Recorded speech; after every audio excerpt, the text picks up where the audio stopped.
Good job, King. Thanks for the whiskey and the Lima, tier 1.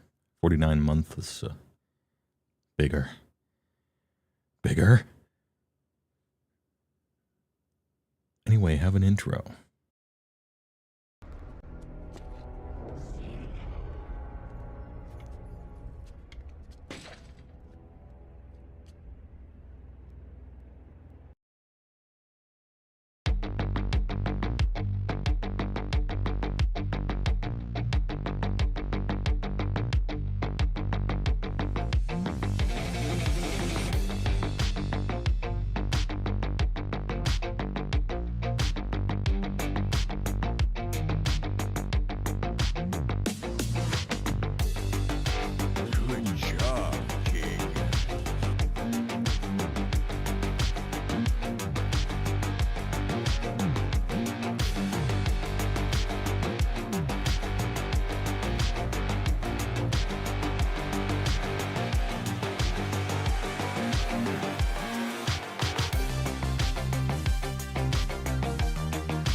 Well. If it isn't HeyWoah up before 7,000 p.m. and his faithful chat room, it turns out we had a news item. Emergency stream, Euro Poor edition instead of Burgerland edition.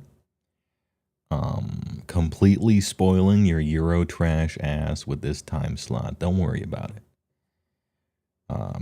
Sometimes Burger Stan is able to wake up during Euro trash hours. Don't worry about it. Big morning. Or Already thanked Whiskey Lima. Nice. Oh, Shondo. No, Ciado. Ciado. Wigglies. Interesting, CJ Busta. I'm glad she's back. Fellow nerds. Tears of the Pirates. Thanks to the tier 1. 3 months.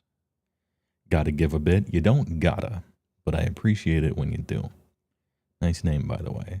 Who up Elder Dragoning the Highlander? It's me. The picture's me. You're up elding your Scrolls 4. Oh yeah, is that coming out soon or now or already has? You know, a lot of the charm of Oblivion is how shit it is. And I mean that without any judgment. So I hope they kept that part of it. Dragon's dog shit. Dude, Dragon's Dogma was so fucking bad. What song is this? I can't remember. I made it a long time ago.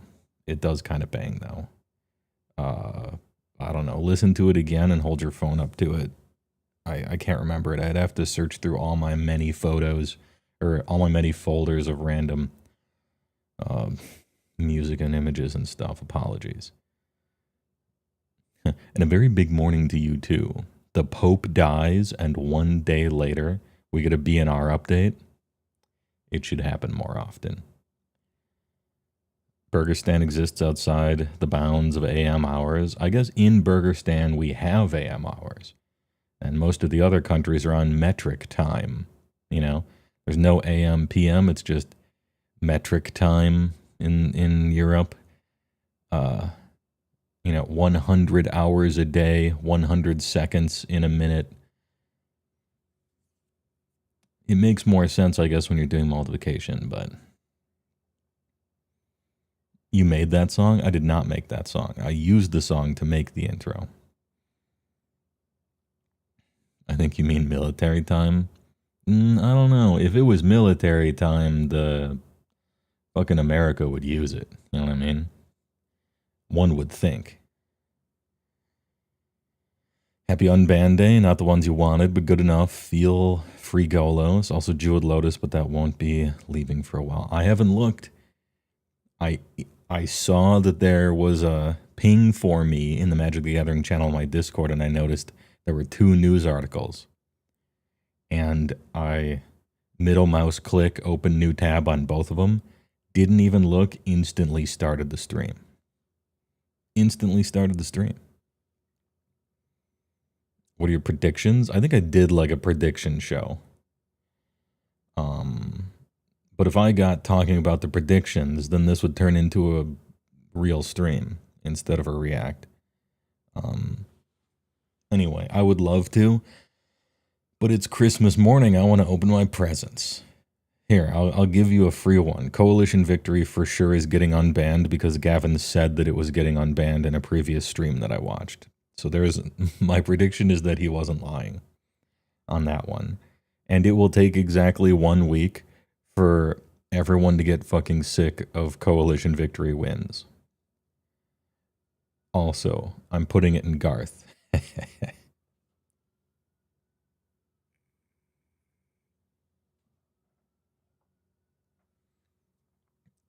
Anyway, right now I'm on this page. Wait, I'm not on this page. I'm not on this page at all because you're still seeing Pipkin Pippa holding a gun that doesn't exist, and some AI thought that kind of looked like an AR in not a Walmart, because some AI kind of thought that looked like a Walmart. Anyway, poof. How you guys doing this fine evening? Or should I say morning? You might notice that my webcam is a little dark this morning. That's because every single time I turn on OBS, it resets. Well, I don't think it's it. I think it's the camera. Camera resets all of its settings to default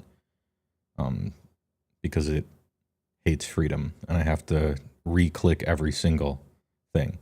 And I clicked it slightly too low this time, and it's never getting fixed. Until next time. Anyway, thanks for joining me this fine morning. Get yourself a coffee. I imagine half of you are at work. Well, I don't know. You watch HeyWoah, so probably all of you.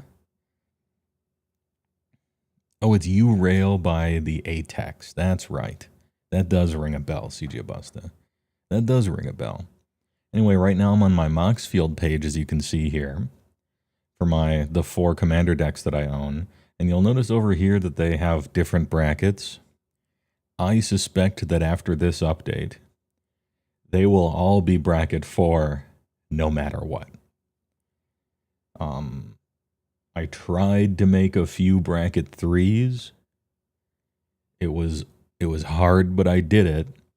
And after this update, if it's as big of an update as it looks like it is, I imagine all of my decks will finally be just bracket 4s, which will put me in an awkward spot. Because 3 of them fucking suck if they're bracket 4. They just happen to contain expensive cards. And I'll have to deal with that later. Neheb now tier 4 hard. Man, he suffers for some crimes committed. But anyway, which one do I read first? Commander Dark mode, please. Holy. Look at the picture of Gavin Verhey. Look at this. Even he is squinting at the light being shined in his fucking face right now. Or the brackets beta update. I think I want to read the bracket beta update because it seemed to be a much longer article due to the size of the scroller on the side there. Getting flashed as hard as you are in CS2. Bracket beta. Let's be bracket alphas today. How about? Or bracket sigmas at least. New game changers added. Nice. Just got off work, baby. Night SOS. Or Knights OS. One of the two. AOS player. How do the brackets work? In Commander. So Commander is an overtly casual format. You're not supposed to have tournaments for it. It's on purpose designed to be casual. And because it's designed to be casual, it's a fucking mess getting everyone in the world to agree on what the fuck casual means.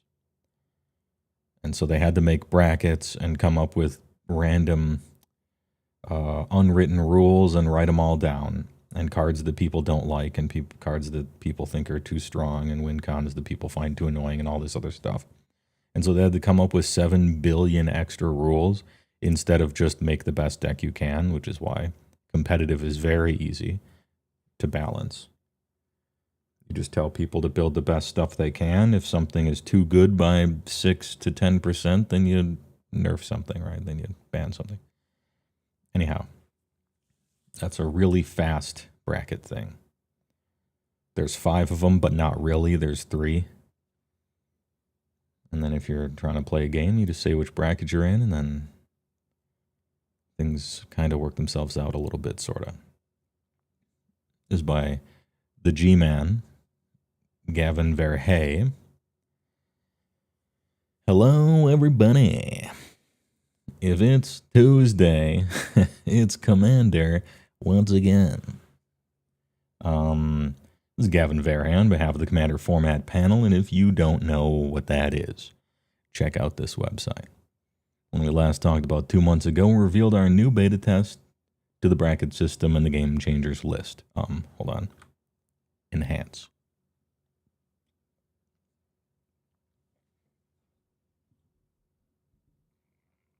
There we go. And I mentioned we'd be back in late April with an update today. We're going to walk you through the current state of brackets and some updates to the game changers list. We also unbanned some cards today.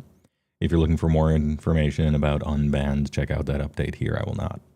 I mean, I will later. There's a lot to discuss, so let's get to it. The bracket system in review. Commander Brackets Beta was something entirely new. We revealed it and eagerly awaited all your feedback with the initial test at MagicCon Chi-Town. Spent a italicized ton of time pouring through your feedback, watching videos, reading articles, spending time on social media, and talking with all of you. I myself made a video. Hopefully they watched that. I doubt they watched that. Personally, while I haven't been able to respond to every message, I have read them all and feel like I've learned so much.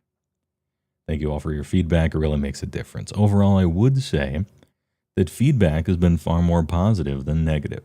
People are excited to have something to try for Commander matchmaking.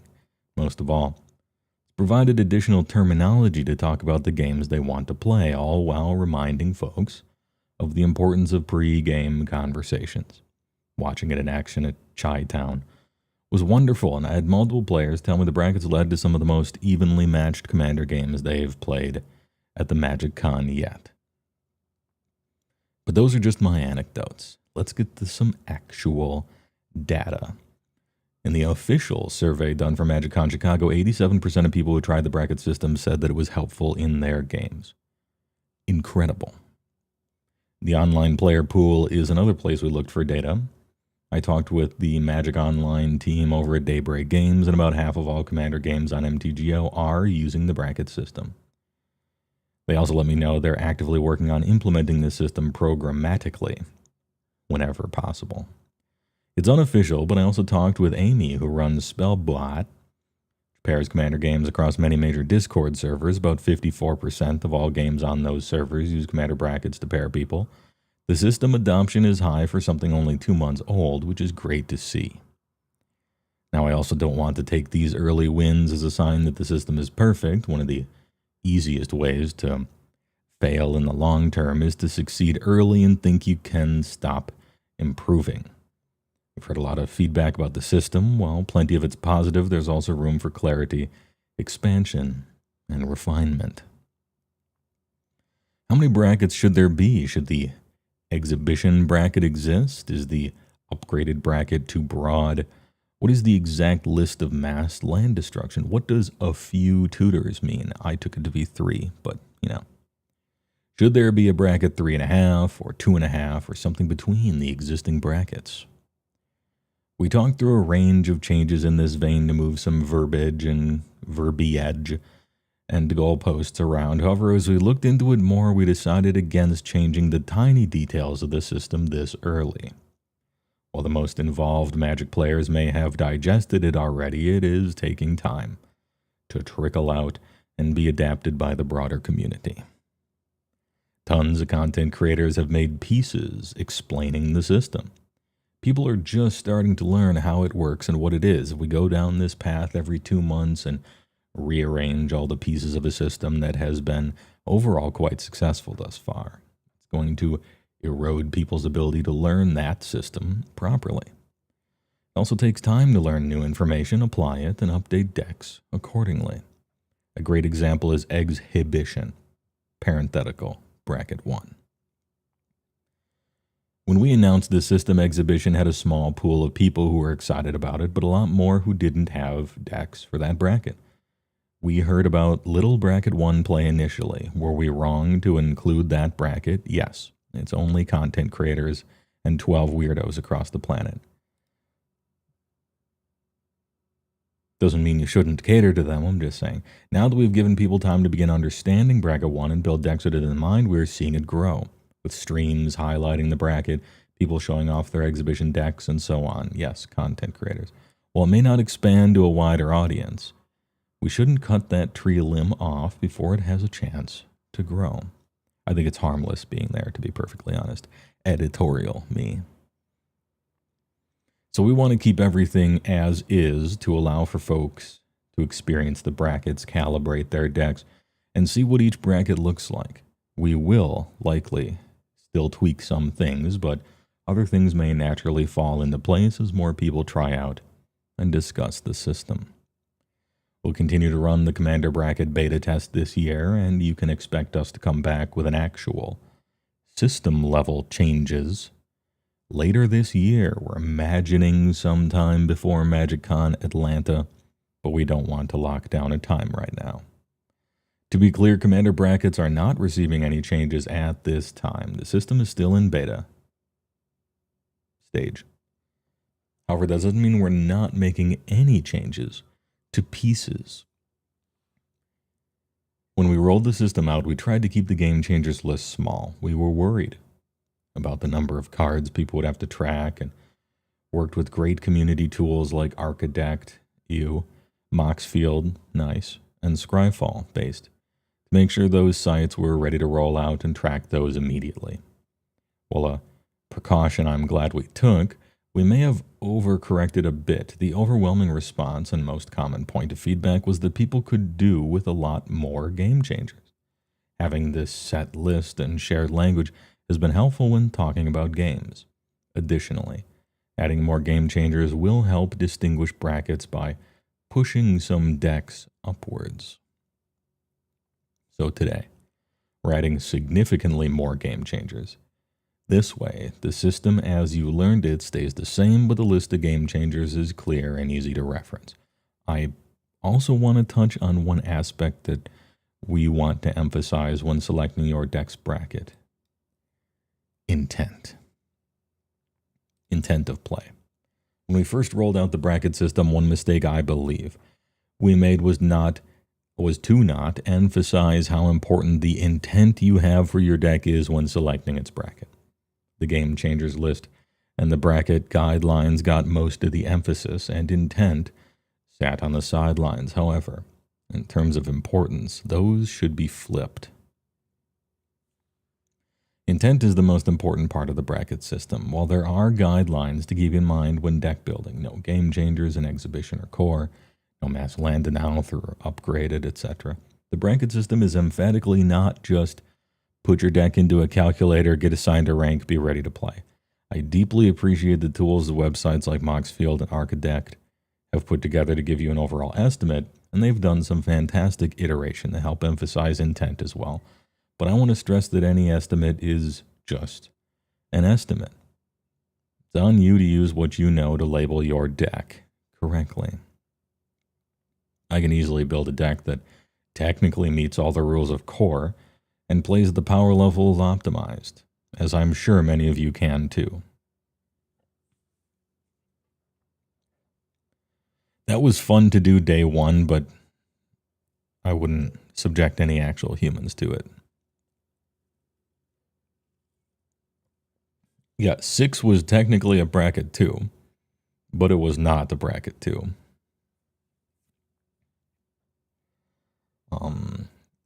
If you make a fully tricked out Gobolin deck that uses no game changers, it's probably not a core deck despite technically meeting the deck building rules.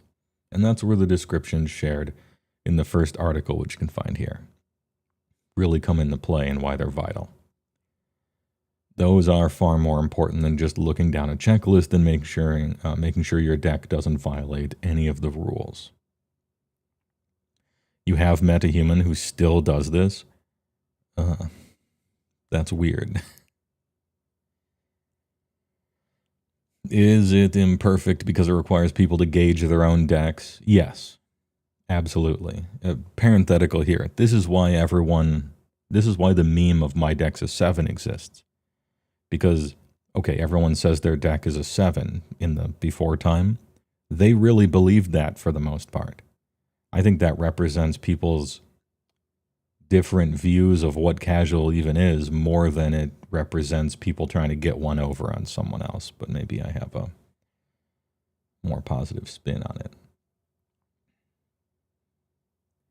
There will always be some of that, but using the descriptions to direct you should point you toward the bracket your deck sits in. As time has gone on, this notion has trickled out through content creators and social media, and I think a lot of players out there are beginning to understand this piece. But I really want to emphasize it. It's on each of you to be as honest as you can in evaluating your deck. Don't be afraid to bracket up or at least have a pre-game conversation about what your deck is trying to do, and if you're building your deck to be technically in bounds by the card guidelines, but substantially stronger than what other people are doing at that bracket so you can stomp them, then you are being a bad actor. You know? Okay, with that said, let's move on to the GC list. Let me pause for the chat here. Magic has to apologize for the army of contrarian pedants in the community. That's fine. I mean, I made funny technically bracket 1 and 2 decks and saw like to see how powerful I could make them too. But it was a mental thought exercise for fun. Obviously, or I thought, obviously no one would actually do this in real life, you know, and subject people to it. It's just a funny little funny little thing to do on a deck designer somewhere. Apparently, someone in chat has met a real human who actually does do that. You know, look, there's always the 1 in 100. We need more games telling people they're bad people. Yeah, true, actually. We need both. HeyWoah Plus, aka SG Arcade. We need more games telling people, their customers, that they're bad people, and we need more layoffs. Both. We need both. More layoffs. Game Changers delistings. In evaluating the Game Changers list and reading all of your feedback, we not only wanted to add cards, but also ensure the initial list was pulling its weight. In reading community feedback, 2 cards generally stood out as out of place to people, and we're taking them off the list today. Trouble in Pairs is off the list. That wouldn't have been my first choice, but it was one that I thought a touch weaker than all the others, in that Trouble in Pairs is generally really good in only high brackets anyway. Like it's scaled up pretty well. I wasn't about to go to bat for it. And the other one, can I guess the other one? Tabernacle. Because it's literally bad and will never impact any game, lower brackets or otherwise. What else? Trinisphere, same thing. All the tutors. I'm trying to guess the other. Let me bring up the other. All right. I got to be reminded of the fucking brackets here. Game Changers.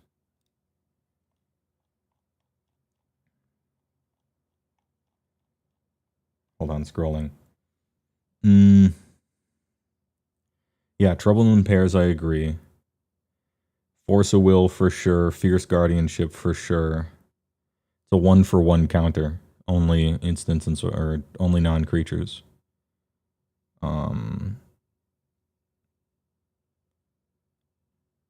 So far 3. Ad nauseum, actually, because now that we care about intent, I don't think you can build a bracket 2 or 3 ad nauseum deck at all. Now that we care about it intent, so it doesn't need to be. Jeska's Will, that should go off. Far weaker than the other ones. Vornklex can go off.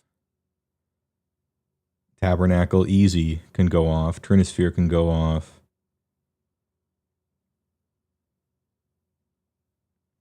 Yeah, I'm thinking like 5 or 6.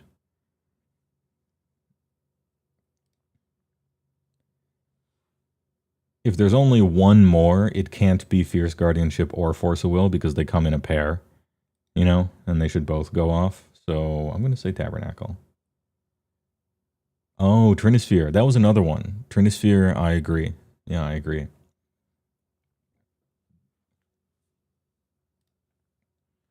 The first card being delisted is Trouble in Pairs. The card has certainly emerged as a standout card since it was released about a year ago. While it can draw a lot of cards, it's on par with some cards that are not on the list. General feeling is that it's just slightly under the bar for the Game Changers. We probably jumped the starting line a little bit. It's plausible it could get added back in the future as it evolves, yeah. Also, double white pips, costs 4. Only really becomes obscene as you get stronger and stronger decks to play many, many spells a turn. I think I agree overall. And Trinisphere, which makes sense, yeah. It's my opinion that Trinisphere almost does nothing in a bracket 1 or 2 game.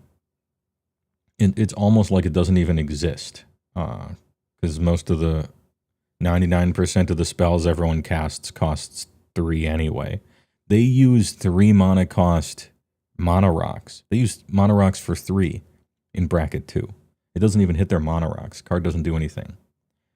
It's a bona fide lock piece sometimes in like CEDH or something, but yeah, it doesn't affect the game really at all in the low ones, so I agree. Yeah, it's only a problem because of Stolen Art that I recognized from Shadowrun, because I used to play Shadowrun. Can you print a version of this with real art? That'd be nice. The second card being delisted is Trinisphere. Card is not the most fun card to play against, no denying that. However, it tends to be strongest at the highest power levels like Optimized and CDH. There are many cards on the level of unfun stack pieces like Sphere of Resistance, Rule of Law, Nether Void that aren't on the Game Changer list, and generally if your deck is trying to lock other players out in a stack style, it's a play pattern that doesn't match the intent of bracket 2. Anyway, you should bracket up, hombre. If you want to play a single fair Trinisphere, it may be a little frustrating, but ultimately reasonable.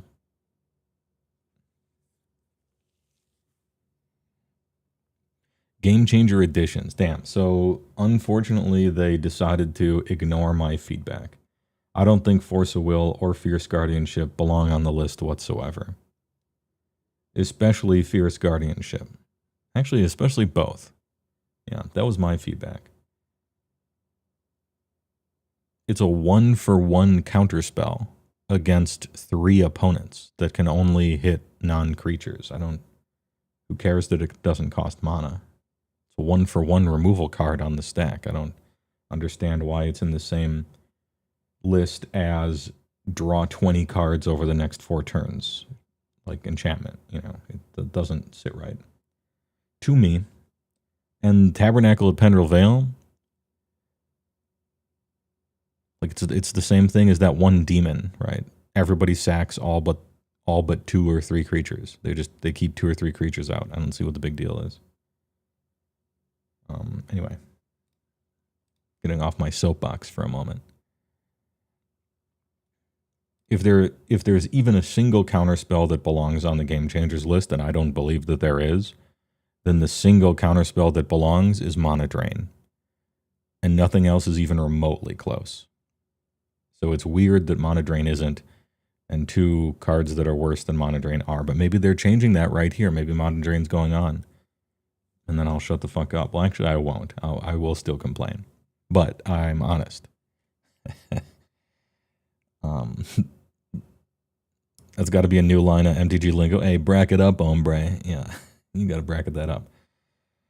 By far, some of the loudest feedback was to please add more Game Changers. So we looked through everything we were sent, discussed a lot as the group, and solicited suggestions from the Commander design team. Today we will be adding several cards. There are 18 cards. Teferi's Protection.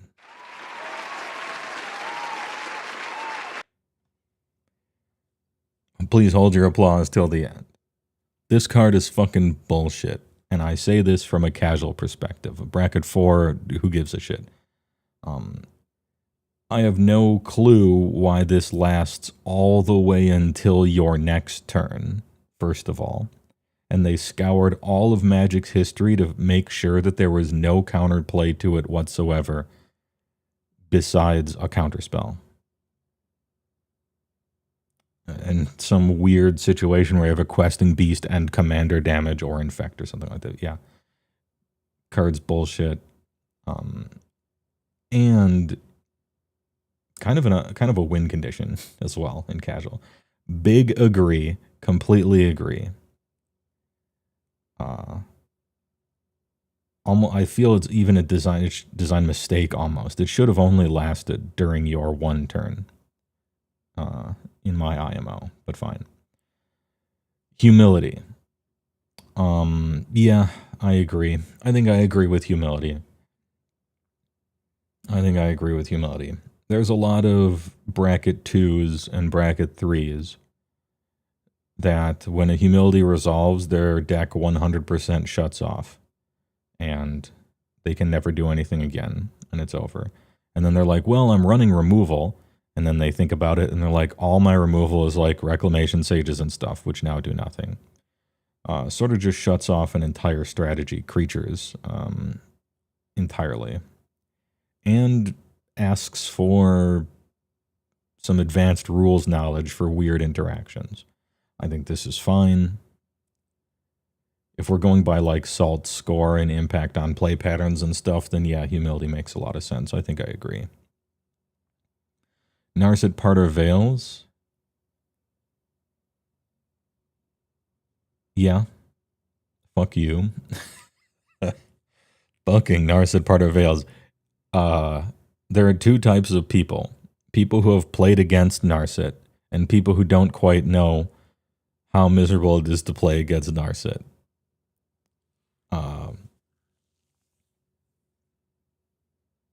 Yeah, I think I agree. I know it's a planeswalker and you could just fucking attack it, right? That's the thing that kind of holds me back, right? It's a planeswalker, you can just attack it, right? But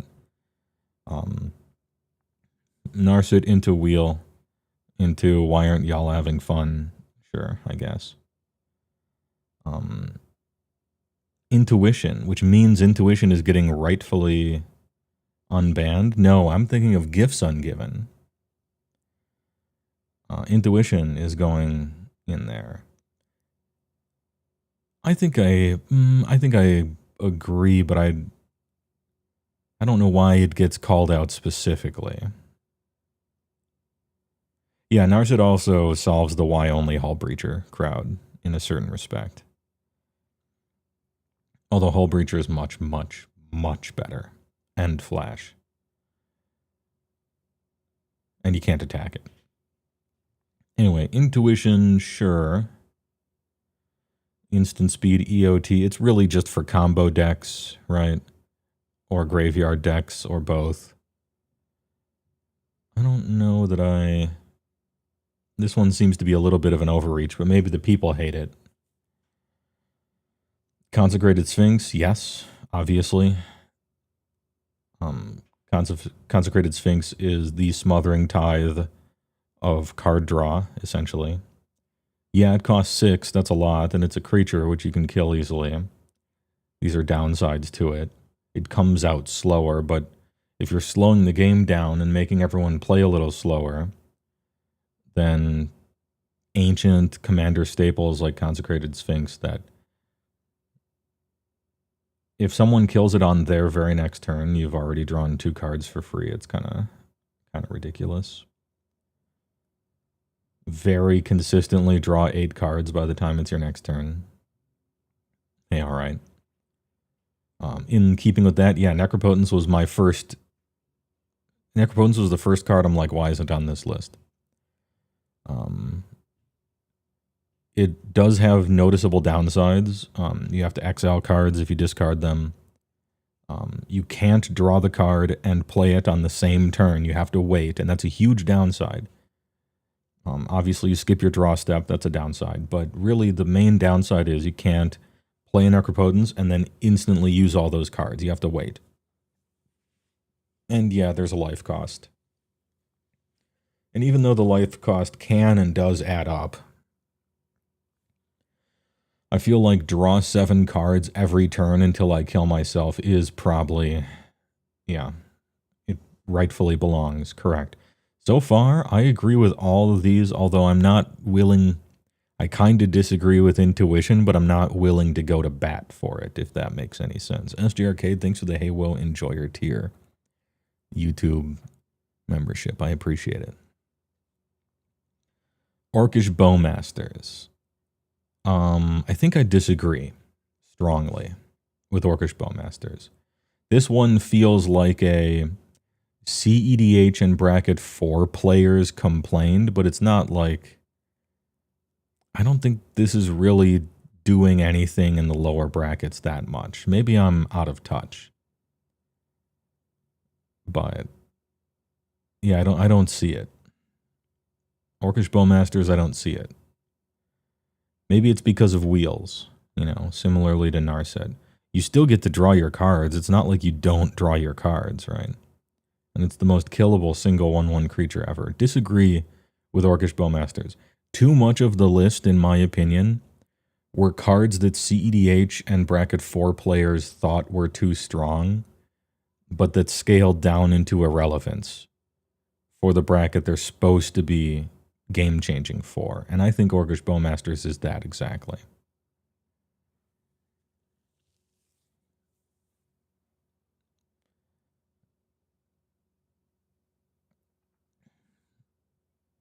Doesn't it invalidate any 1 toughness creatures you play if you play it on curve in low brackets until the 1/1 until it dies?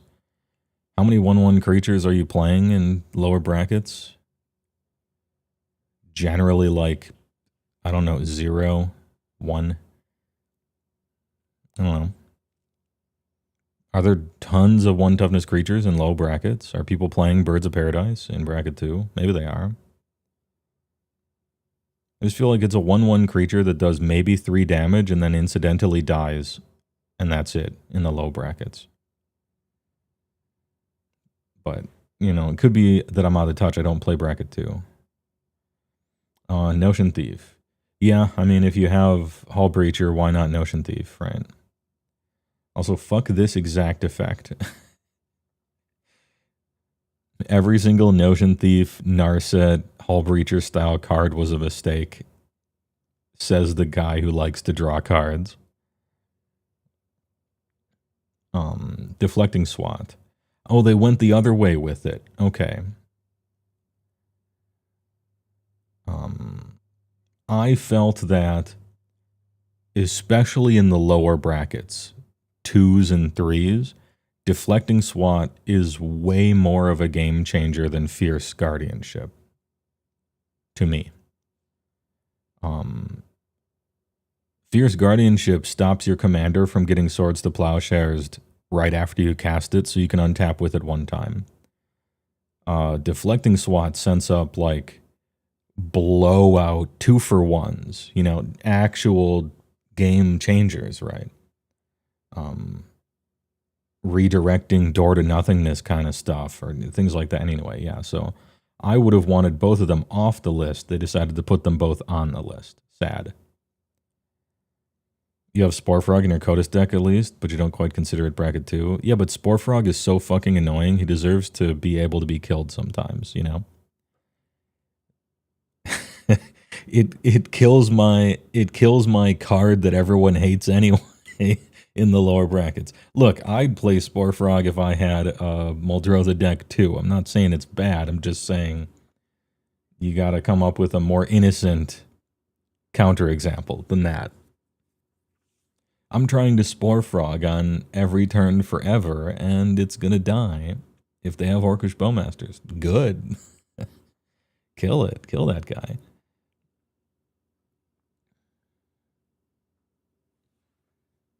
Anyway, no sweat. Gamble.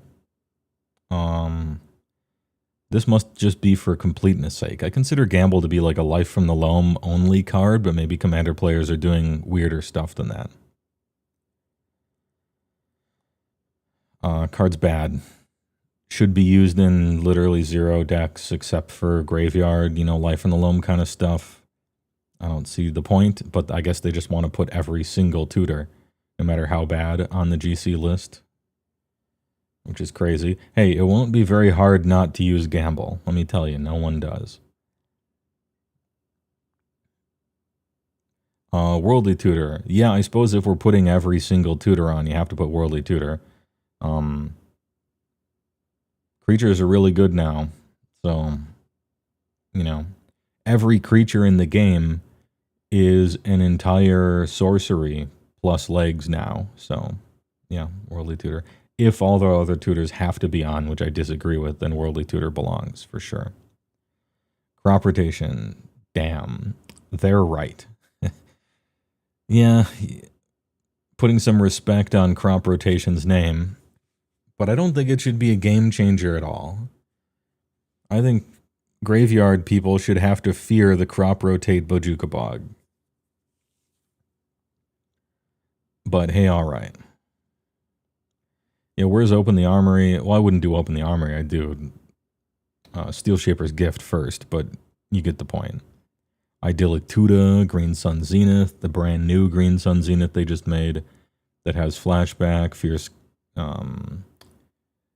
what's the Ultimatum one for double green? Yeah, where's all those? Where's Defense of the Heart? Tooth and Nail, which instantly wins the game. I was about to say Natural Order, but it's right here. Yeah, Natural Order makes sense. I'd put Defense of the Heart on as well. Seedborn Muse. This was my main suggestion for green. First and foremost, Seedborn Muse. Absolutely agree. Food chain, yep. You know, super easy, 2-card infinite. Just having a commander in the command zone that interacts with it doesn't even count as a 3-card combo in that respect. Aura shards, everyone hates aura shards. So this one is sort of a read of the room, everyone hates you kind of thing. I get it. To give you a rundown of Seedborn Muse, yeah. So what Seedborn Muse says is, during each player's turn at the table, take an extra turn. You cast Seedborn Muse, and then for every 4 player turns, you take 4 turns. Okay, you get your own turn, and then you play an entire turn on first opponent's turn. You play an entire turn on second opponent's turn, and you play an entire turn on third opponent's turn. It's a time hog. You are hogging the game time, which is why I think people don't like extra turn cards in general, is because of an equity of playtime, right?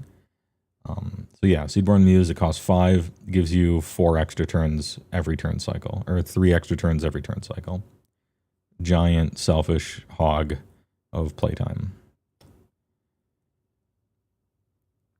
And that's how I would describe Seedborn Muse deserving to be here. Changes the game for sure. And they banned the Simic one, which is better. Rightfully, for the same reason.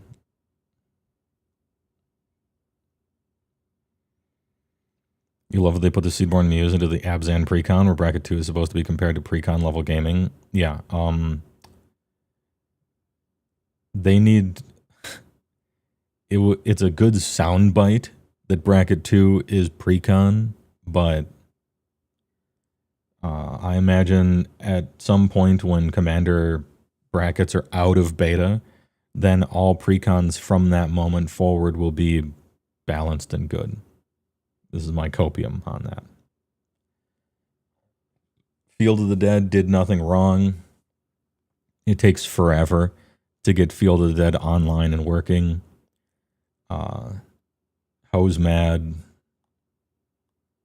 because bad. But yeah, sure, fine.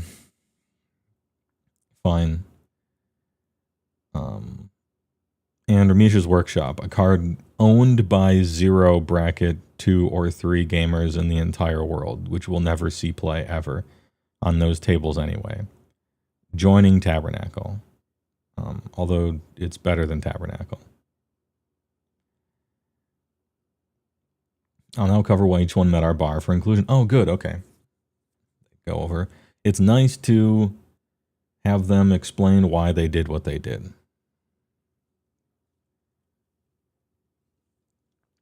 Getting a window into the intent and philosophy behind changes is very important. Games Workshop. TP.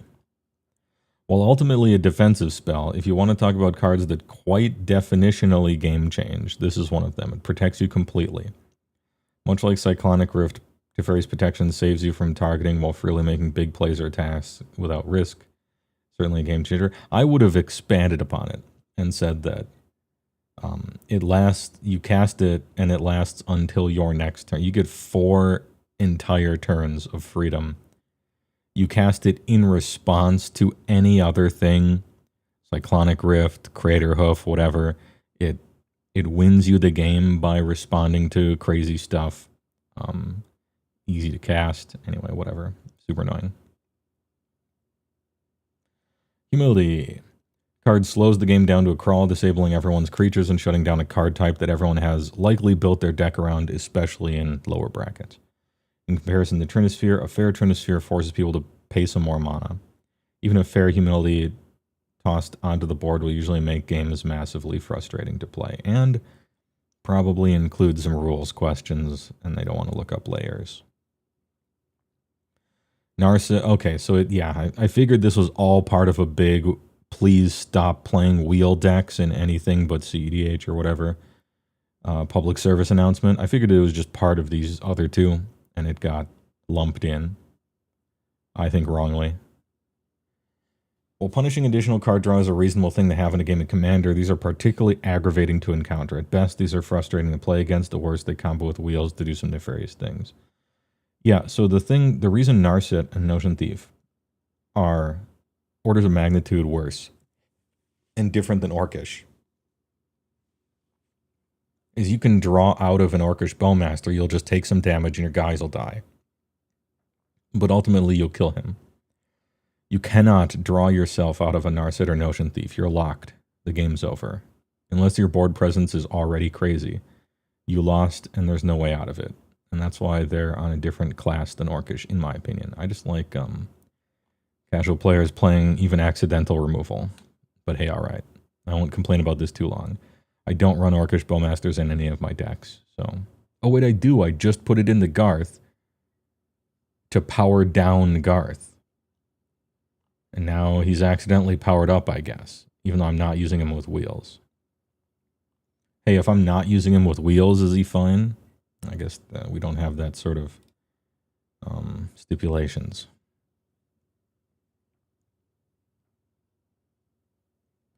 Intuition.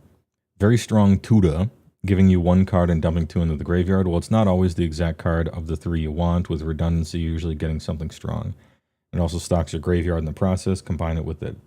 It can be a 1-card combo in the right deck, and then it brings it up to Game Changer status. I would mention that it's an instant. That's the thing. That's the real reason. Other cards do all this stuff for a similar cost. But this one's an instant, and that changes everything. So fine. I'm not going to fight over Intuition. Yeah, Buried Alive is like 7 million times worse than Intuition, and it's because Intuition is an instant. Consecrated Sphinx. This is a must-kill threat in most commander tables. It's a must-kill the turn it lands at instant speed before the next player gets an untap step, like before they get a draw step. It's that huge to kill this thing. Untapping with the Sphinx and the 6 or more cards you've drawn by the time it gets back to your turn puts you dramatically ahead. I think you're already ahead when your first opponent takes their turn. Additionally, the gameplay of other players cloning it and then allowing them to each draw as many cards as the other, trade secrets all over again, is not the best gameplay. This fits right in as a game changer. Yep, I agree. Good job, King. Only Great Games, thank you to the tier 1, 43 months. Twitch. Good comment. You've been playing the new Sultai and Mardu precons, and they feel a step above the previous ones. You're a new player, so you don't know if you should feel bad saying they're bracket 2 or show up saying they're bracket 3. No idea how to approach the combo or convo. I haven't looked at them, first of all, so I don't know. But in general, I feel that modern precons of this era are all bracket 2. Except maybe the dinosaur one. Depending. Yeah, I don't think that's like wrong to say. But everybody's got their opinions on it. Necropotence. Though it does cost Dark Ritual mana to cast, once down, the ability to turn as much of your 40-point life total into cards as you want is extremely powerful.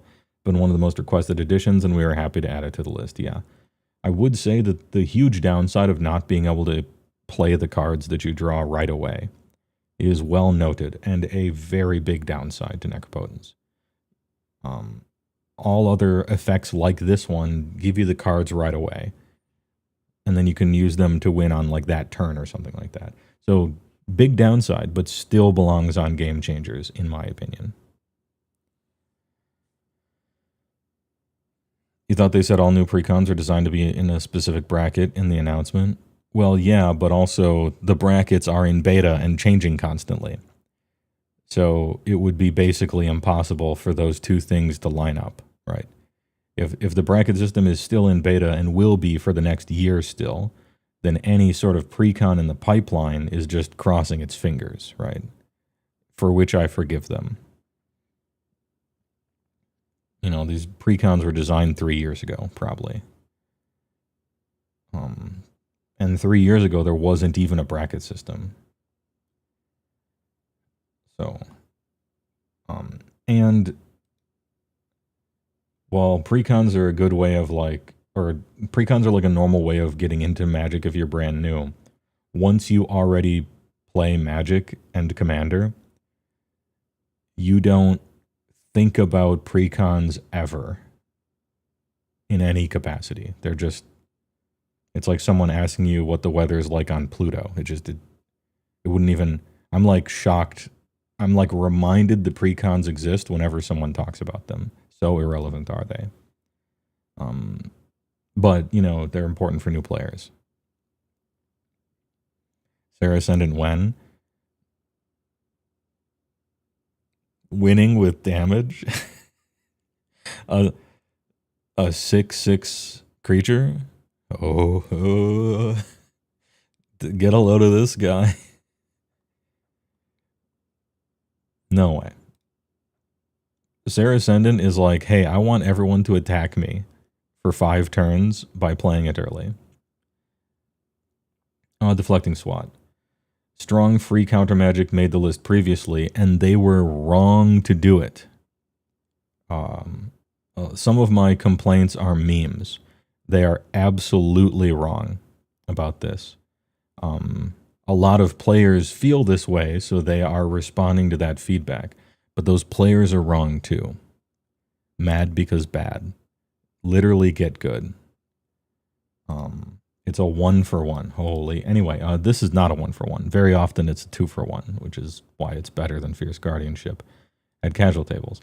And this often does the job of free counter magic and more. It's deserving of the spot on the list. I disagree, but it is more of a game changer than Fierce Guardianship to me. So, and crop rotation. Your literal one and only commander deck is dead. What do you mean dead?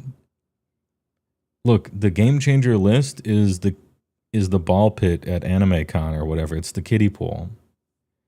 None of this matters. Just play bracket 4, the good bracket, where fun is allowed. Weak justification for some of these. A short, terse justification for a lot of them. But they are on cards that I in general agree with so far. Like all of these are right to put on. Orcish is not. And deflecting is not. But that's about it so far. Gamble, I'm going to have to listen to this one because Gamble sucks. Bracket up, kid. Yeah. This is not a ban list. This is a bracket list. You're fine. In fact, you can play crop rotation in your bracket 3. And you probably are. Yeah, not a ban list. Damn, if deflecting SWAT got banned, I would start a new format. Anyway, the lower brackets do carry the restriction of few tutors already. I appreciate that this sentence right here defeats whatever else they're going to say. I think this is a prime defeater. If you can only play 3 tutors already, then there shouldn't be any tutors on the Game Changers list. I'm putting my foot down about that one. It's already limited. You're already limited to 3. What's the problem? However, 1-mana tutors that can search up a wide array of cards are some of the most efficient out there. Yeah. You know, their card disadvantage. Put it on the top of the library, right? Sorcery like Imperial Seal. These are in line with that. We may be revising the notes around tutoring on brackets in the future, but for the time being wanted to get these 3 large swings onto the list. I don't understand Gamble. Crop rotation's crazy strong, yeah. Worldly Tutor's very good, yep. Worldly Tutor probably better than Imperial Seal, actually. It's an instant after all. Although I don't think any tutors should be on the Game Changer list, but I've said that enough. Red is banned in bracket 2. Seaborn Muse, the biggest agree for the entire list. This card causes you to take what is essentially, when built properly, 3 additional turns worth of effects each turn cycle. Yes.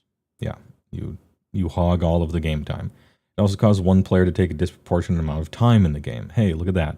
The reason that I gave for putting it on is the one that they gave. Seems we're in agreement here. It's worth calling out here that yes, Seaborn Muse was just in the Abzan armor deck from Tarkir. First, this was finalized long ago before Commander brackets. Yeah, like I said, 2 or 3 year pipeline. Second, I'll use this moment as a reminder that Core is on the level of an average modern day pre-constructed Commander deck. But that doesn't mean there can't be some variance there. We're looking at updating the terminology in the future to pull away from pre-constructed Commander decks as a benchmark. Good. I mean, it was either fix them from now on and be really harsh about it, or just decouple it. So fair enough. As we understand that that has caused some confusion. We know about the collision. It was locked in 2 years ago. Nothing we can do. And I'm going to add, in addition to what he said, keeping a card that deserves to be on the GC list off of it because it happens to be in a precon is a worse world to live in. You know, if you take the other side of it. And they used the hideous art from Portal instead of the Tempest art. Yeah, right. Ooh. HeyWoah gets some actual gotcha art. As an Underworld Bridge enjoyer, Gamble is just another win con. Yeah, sure. That's fine. No big deal. It's technically a tutor, so if you're playing 3 tutors, I don't see the problem.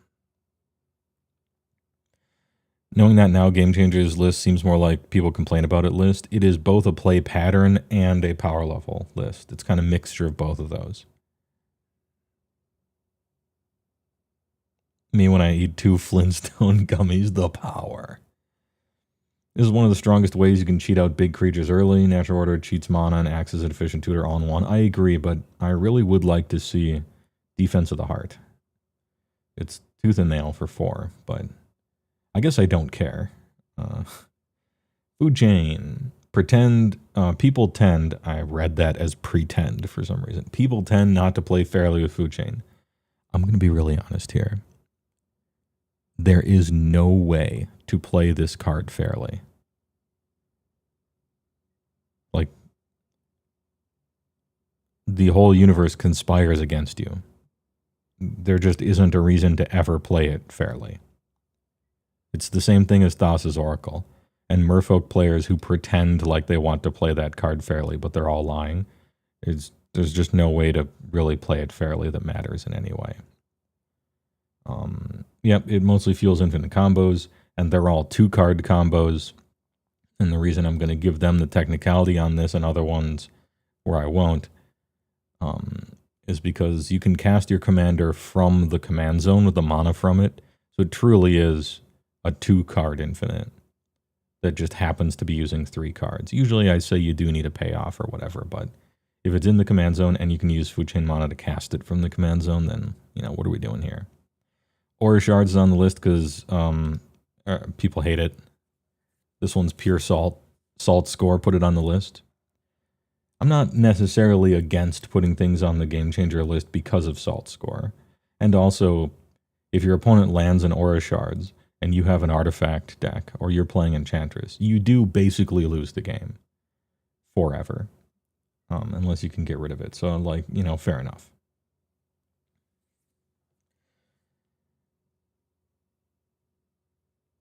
Unlike Mikaeus Walking Ballista, which is not a 2-card. Yeah, unless Mikaeus is your commander. No, even then I would consider it an additional card. It's just that this thing produces infinite mana to then make your commander free is the thing. Anyway, while it's important to have limiters on artifacts, enchantments, and games of commander, some cards can go overboard. Aura Shards is a permanent source of removal, consistently destroying build-around cards, mana rocks, and even the odd creature.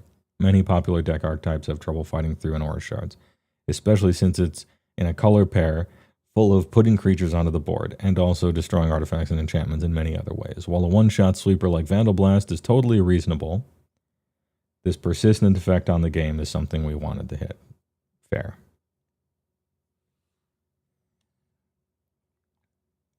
Field of the Dead. It takes so little for a land to be strong. Dude, 7 land, 7's a lot, anyway. Though it only makes colorless mana and enters tapped, getting Field of Dead online is incredibly easy. Not really. I don't think so. It takes a long time. Field of the Dead decks are slow, actually.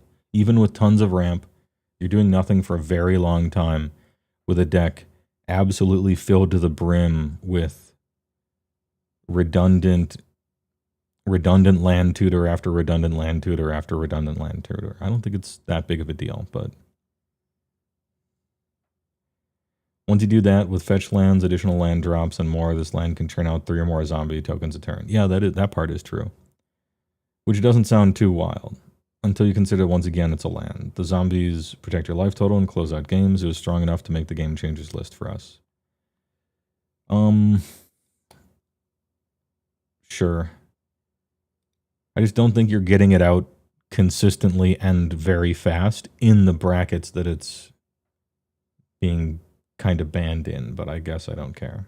I guess it's fine. Once this baby gets to 7 lands, you're going to see some serious shit, kinda. What has everyone else been doing those 5 turns in a row?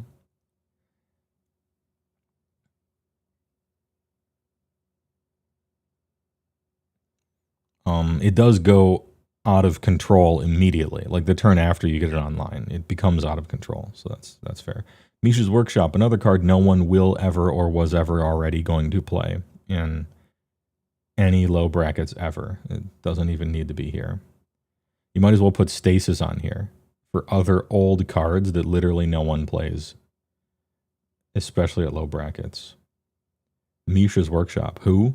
You're unsleeving it from You're unsleeving Mishra's Workshop from your vintage mud deck and putting it in a bracket 2 commander. Who would ever do that? Not highly played. Yeah, 0. I'm telling you, none. Bracket 2, 0 worldwide. Yeah, it taps for 3. Whatever. Cards not changed. I also wanted to take some time to talk about things that weren't put on or taken off and why. Oh, good. I'm interested. Reading through community feedback, there have been a ton of cards mentioned, and we wanted to get some of those today.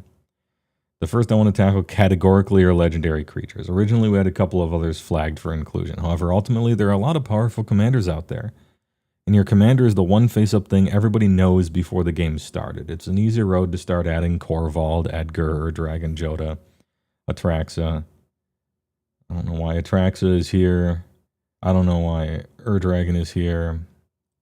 I know why Korvald is here. I would have said Voja, since we're talking low brackets, right? If no one interacts with you for the first 5 turns of the game, Voja will win in a very casual table. Like, it'll just win. The lower you get on the brackets,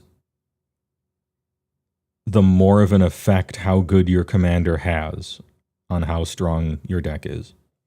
Like, in bracket 4, or even CEDH, a lot of times, this isn't entirely true, but it's more true than not. You're playing your commanders for their colors. You could switch them out, and you would lose a tournament, but you would still be crazy strong, right? In lower bracket games, your commander is the main source of your entire power. And so on one hand, it makes sense to police commander choice in lower brackets. But on the other hand, you'd have a list of 50 commanders immediately that are, quote, too good for bracket 2. But you would be correct. But now you have a big fucking list of random-ass commanders. And as they say here, your commander is the thing everybody knows before the game starts, right? If I'm playing 6 and people are like, I just don't want to play against the graveyard deck, please, I'd be like, okay. It's the whole point of the brackets are to start a conversation anyway. And so if someone's like, oh, I'm going to play Turgrid, your bracket 2 players would be like, can we not? And then, yeah.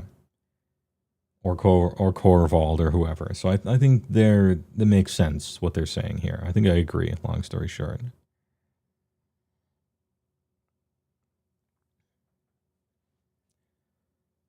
To be transparent, my current leading idea is that a commander is a game changer if it creates play patterns or game constraints that are unfun and overwhelmingly powerful. Every worthwhile commander ever. Or if it qualifies by virtue of being a game changer in the other 99 cards of a commander deck. A commander that is just incredibly powerful would not qualify for the game changer list.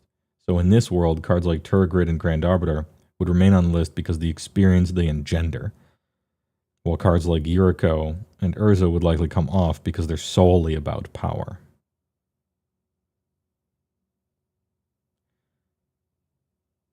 Yeah, okay. I'm listening to you, and I'm digesting the words you're saying. Just pure power, Yuriko will dominate a bracket 2 game. Like, she'll just win. But maybe not. Maybe when you take all the powerful cards out, she won't. I'm not sure. She's crazy good. Urza bracket 2? I don't know, man. Get a Vandal Blast out there. But then these are like salty. So we're differentiating between salty and power. Engender me this, Batman. Oh man, the Riddler. Except new players don't know what commanders are a serious threat. Yeah. Yeah, that's true. Bring back the Bowmasters for a second out of the 2 decks. I'm for sure building in paper. I have a few 1 toughness creatures, and around 3 of them, you'd really care if they died. For Cotus, you have 13. About 5 or 6 of them. Right, but that's just like, so why not ban Wrath of God? If we're talking like that, right? Yeah, you got creatures, you want to protect them. That's why we play the game. Kill Orcish Bowmasters then. Sometimes, like if Orcish Bowmasters was instead Swords to Plowshares, like how much would that really change? Maybe a lot, I don't know. I'm just thinking out loud about it. What commander would the Jonkster play? Which one? There've been a lot of jokers. The commander is often a winning piece of a deck, so why not recreate the banned as commander list? Yeah. I mean, what was their reason for getting rid of it in the first place? We don't want too many. We don't want too many different lists. All sorts of stuff can be on. At the time, I kind of didn't agree, because the type of person that Magic the Gathering has fostered over the past 30 years is the type of person that might like lists a little more than the average person. Maybe lists of trains, okay? I'm just saying they can handle it. Their target audience can handle it.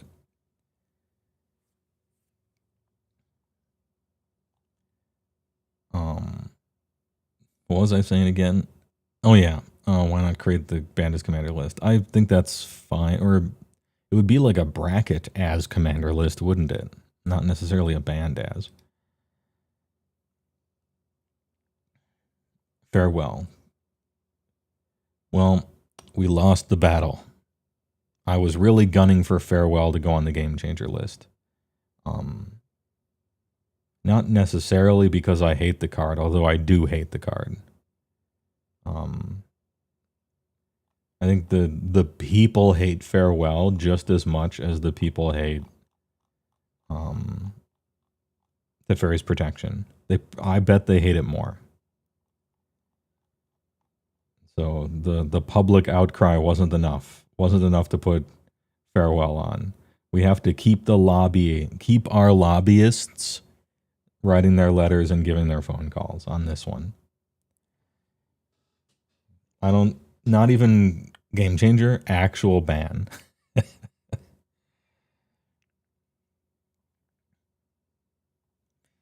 This is an incredibly powerful and catch-all board wipe. It can be frustrating to have the game reset in this fashion. However, as a 6-mana reset button, it does also help curb people getting out of hand just the same. That's every other Wrath. It's a card we have our eye on, but we do not place it as a game changer currently. All right. We have our eye on it. All right. We just keep our lobbyists calling their office. We'll get them next time. Mission filed.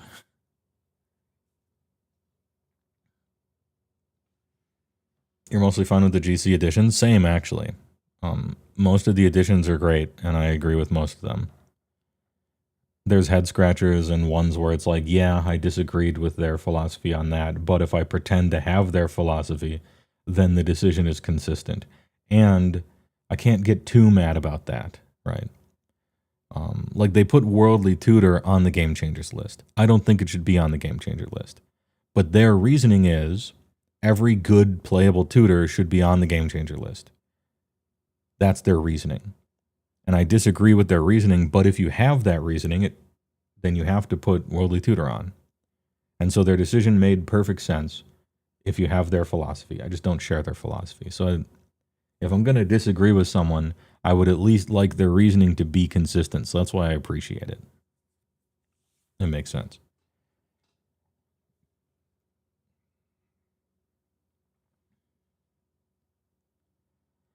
Alms Collector. I've never heard of this card in my life.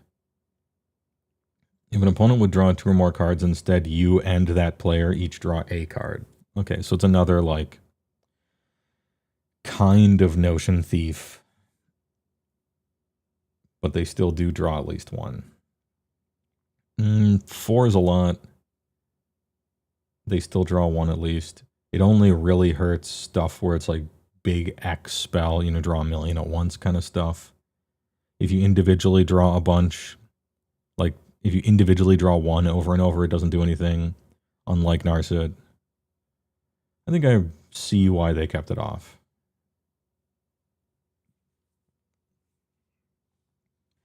You may not have asked about this card, or, like me, have known this card existed, even.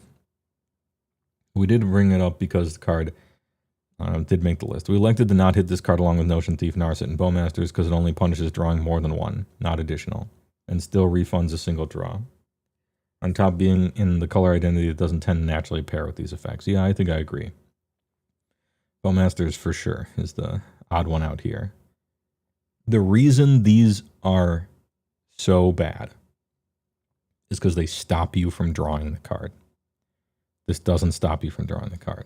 Therefore, oh, Mana Drain. I was wondering if they'd put Mana Drain.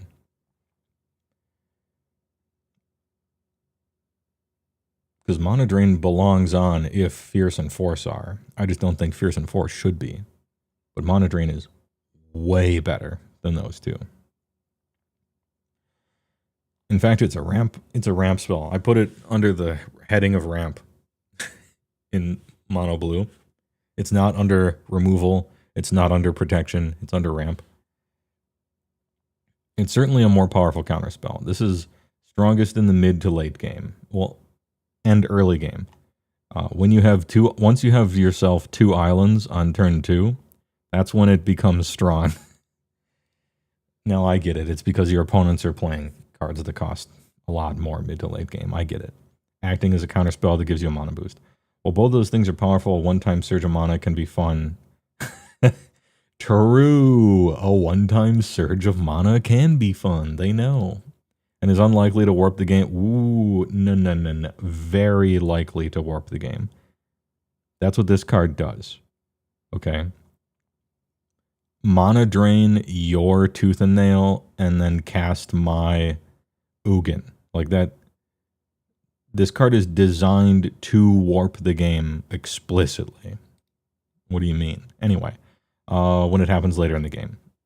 Super disagree, but fine. I'm not trying to put Mana Drain on the list. I'm trying to get Fierce Guardianship and Force of Will off the list. But hey, alright. Mana Geysers, just some mana. Yeah, Jessica's will.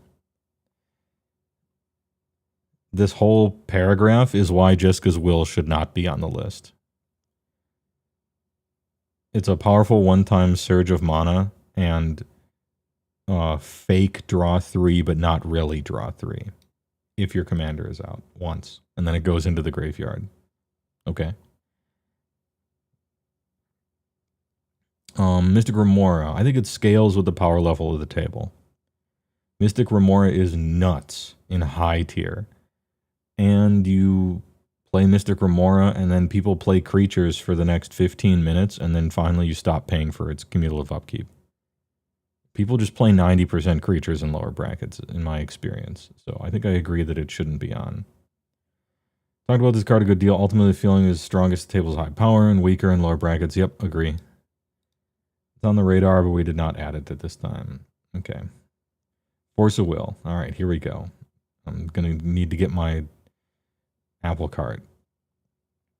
This is a card currently on the list we talked about removing. We elected to leave it for now. It does put you down a card. It doesn't put you down a card. It puts you down 4 cards.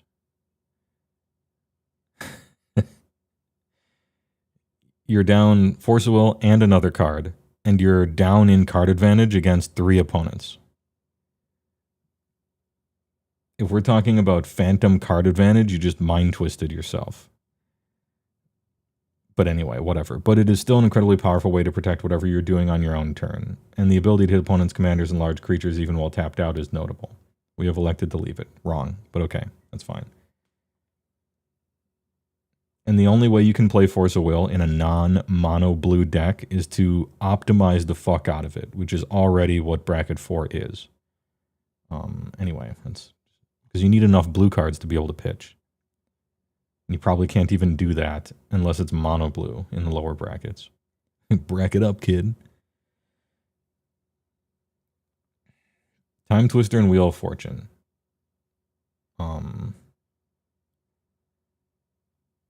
So these cards are like bad, actually.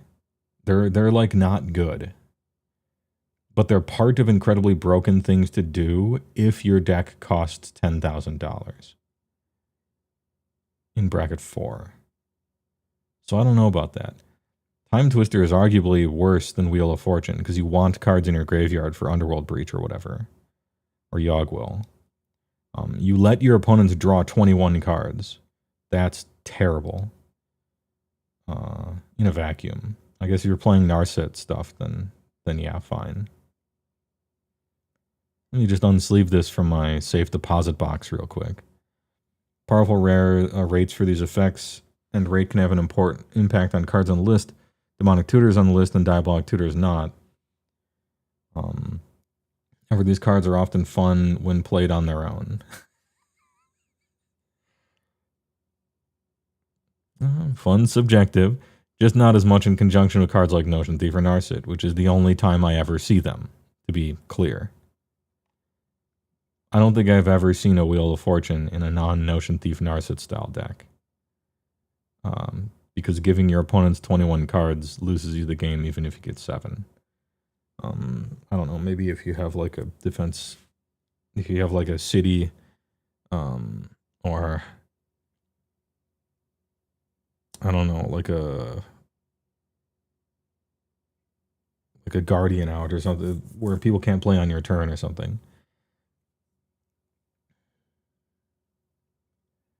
If you want to use these in your Nekasar deck alongside Underworld Dreams, that's still fine. I don't think Nekasar is fine, but all right. Grave Pact and Dictate of Erebos. This one is a little more casual pilled, but I understand the argument.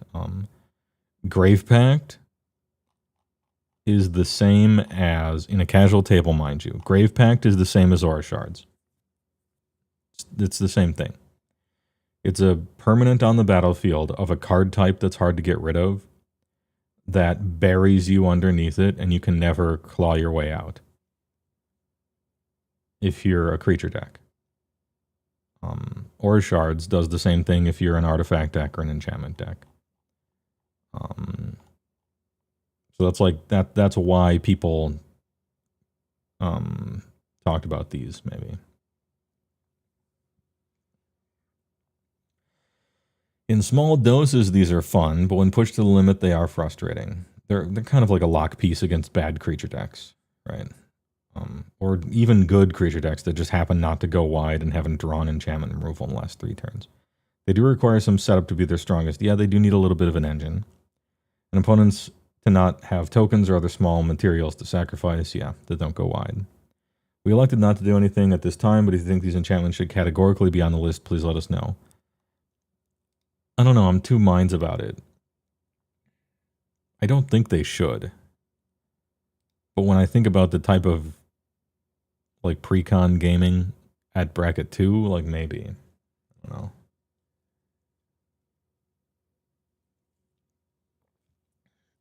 It was foolish to get your hopes up for Monocrypt. They were never going to do Monocrypt. I just don't know why Jeweled Lotus is still banned. Or maybe it's not. I haven't checked the ban and restricted yet.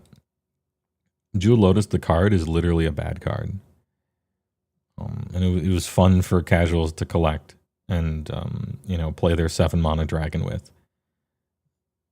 But really, it's just like a dark ritual. Like, it's a thing that you get your commander out early, and one person casts Swords to Plowshares one time, and then you can't cast your commander for the next 5 turns because you accelerated 3, and now it's behind 2. Anyway, that's fine. Necrodominance. This card is so much worse than Necropotence. But yeah, it's considerably worse. Like, if a card or token to be put into your graveyard from anywhere, exile it. That little paragraph is enough to keep it off the list. I think I agree. Permanent edicts are fine. Trust me, an Aristocrats player. Yeah, maybe that's fine. Craterhoof Behemoth, brand new Frostlord on Thundertusk artwork. Yeah, love to see it.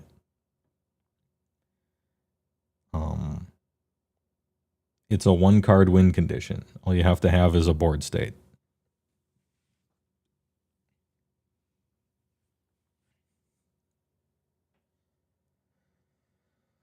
Necropotence cards still hit the graveyard as well. Yeah, it's a trigger, yeah. It's only for discards, but still, you have an opportunity to do something with it. Craterhoof explanation is so HeyWoah pilled, is it? All right, let me read this. Because this is, you pay 8 mana and you win the game. Unless a Wrath of God just happened or something. And I have no problem with that. You got to win somehow. So whatever. If you ban Craterhoof or say it's a game changer, then you need to put like 100 cards suddenly on the list. You have to put Tooth and Nail, right?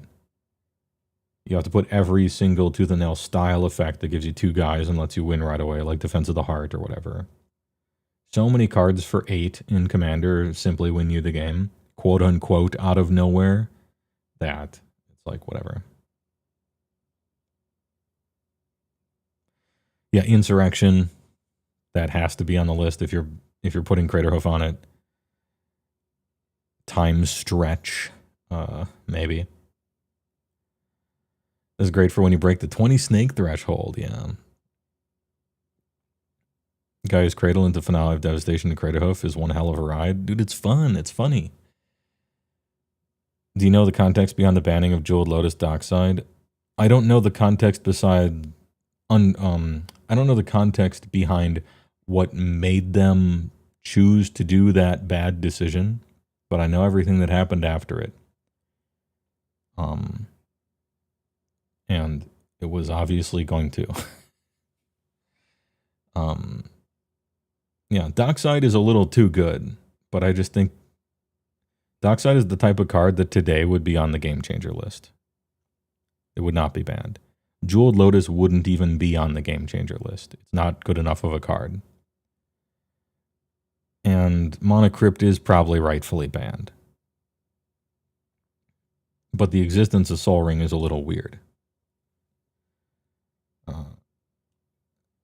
And unfortunately, I own a Monocrypt that will never be used again. Good condition, original book promo. Oh well.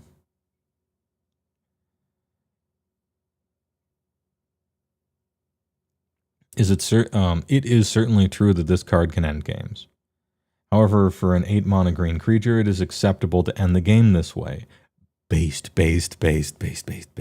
Wow. While cheating it out early by way of something like Natural Order is a problem, a long game Craterhoof is something we believe is acceptable. Based. And game-winning big creature pilled. I agree. And I think Insurrection is fine, and I think Time Stretch is fine, and I think all the... Yeah, just play some huge crap and just fucking win. So we can shuffle up for the next game.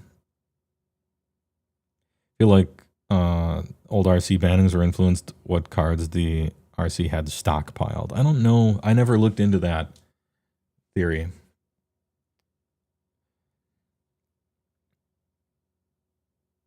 What do you mean? I don't think the former committee deserved death threats over banning them. Deserve ain't got nothing to do with it. I'm just saying when you drop a feather and a hammer on the moon, they fall at the same rate. Because there's no air to get in the way. Yeah, deserve ain't got nothing to do with it. I'm just saying it was going to happen 100%. And the people who did it are rightfully pretty much disowned by everyone, right? The death threat people. Correctly disowned by all parts of the community, right? Yeah, don't mistake my lack of surprise for support.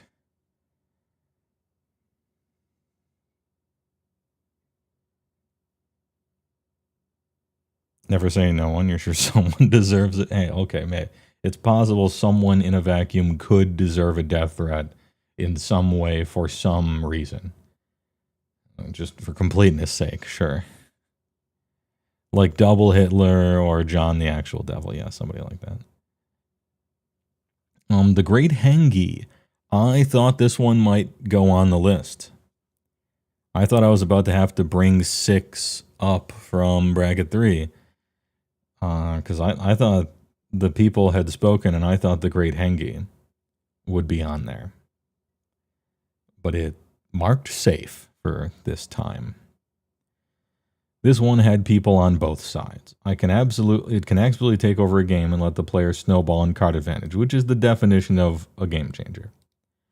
It can also be interacted with, as the rest all can, requiring some setup to be able to cast and use, and is a card that embodies green in many ways. Yeah, it embodies the game changer aspect of green. It is a powerful card in the battlefield, make no mistake about it, but it is promoting a bunch of things that are generally fun in Commander, like drawing 1,000,000 cards, and playing 1,000,000 cards, and winning. Oh, damn. 2 based answers back to back. Non-green cells malding. We elected not to touch it at this time because the greatest power among creatures we controlled wasn't high enough to touch it. Anyway, should it be on the game changer list? In my opinion, probably not. But it's closer than Trouble in Pairs for me.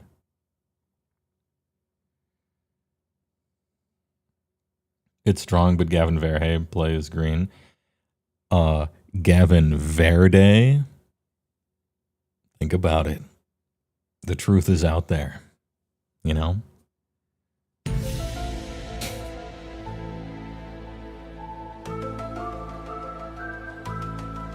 I want to believe. Anyway, fair. You appreciate the clarification. I get what you're saying. Unbinding those cards sends a message. It gives those bad actors the outcome they wanted. I think it's a terrible idea to do the wrong thing because it hurts a bad actor somewhere. I think you should do the right thing. Make the correct choice. If you always do the opposite of what your enemies want, then they still control you. I think it's a childish stance. Not necessarily you, but in general, I don't like that. The message they're sending is we will make our own game worse to spite people that everyone hates. Rightfully, you know. No, just make the best game you can. You still give the people power this way. But anyway, that's my counter take. Anyway, good discussion. Next.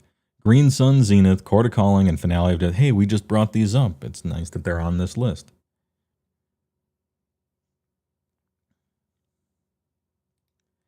Yeah, anyway, to make it really succinct, I feel like their job is to make the game that they make the best game. I don't know that their job needs to be make make a tiny percentage of bad people not like mad, I guess. I don't know. I don't know that sticking it to 1,000 out of 10 million awful people is worth making the game worse. Moral victory or not. Anyway, wanted to hit natural order because of its ability to tutor anything for 4 mana directly onto the battlefield. These tutors do find something, but not at nearly as an efficient rate, and the few tutors restriction should ideally keep lower brackets from filling the decks with these. The few tutors restriction will ideally keep lower brackets from filling their decks with any tutors. That's why none of them should be on the GC list, but that's just my opinion. It having to be a green creature is actually kind of a big downside in Commander specifically. There are a ton of creatures that aren't green that I would really like to green sun for. It shuffling back into the library is basically a downside in Commander. It's kind of an upside in 1v1, but not putting the card in the graveyard is almost like a downside here. Court of Calling either needs a huge board or huge mana or both, but it's very strong, instant speed some creature. And Finale is simply a win con. It costs 8 and wins you the game, or 10, I guess. Have 12 mana, win the game, right?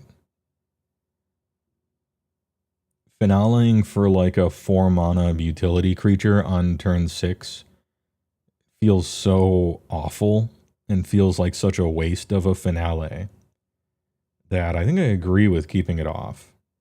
It's essentially Craterhoof for 12. With sometimes you're gonna Demonic Tutor for a swamp and feel bad, but at least it saved you there too, you know? So yeah, I think I agree with all these staying off the list. But then again, I'm like a tutors should be off the list totally pilled person, right? Yeah, it is called Finale of Devastation. To the nail. Here we go. The man who did nothing wrong, CJ.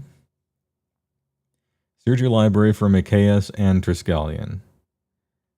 Search your library for Terror of the Peaks and that weird Seki spirit from Kamigawa. Search your library for Hiki-Jiki Mirror Breaker and almost literally any other card. Blah, blah, blah, win the game, right? 9 mana to entwine. This can be a game ender. Can be. This can be a game ender. If you aren't using it as a game ender, you're like sort of, it's almost disrespectful, in my opinion. If you tooth and nail entwine, and then you're just like, no, don't worry, guys, I'm not going to end the game. I'm going to get Urza and fucking Zegana, right? And you're just like, choose 2 dirtily ass card advantage creatures. Like, just kill me. Literally just kill me. If you're not using Tooth and Nail to win the game, then don't play Tooth and Nail. It's almost like insulting. Anyway, it's not a big deal. Yeah, search your library for the 2 demons for 8 and then just keep dirtling. Kamiya False Hope. No, I'm thinking Seki like Spirit's Guide. The one that dissolves into 8 tokens and then you can sack him to return it for infinite Lupo damage. Anyway.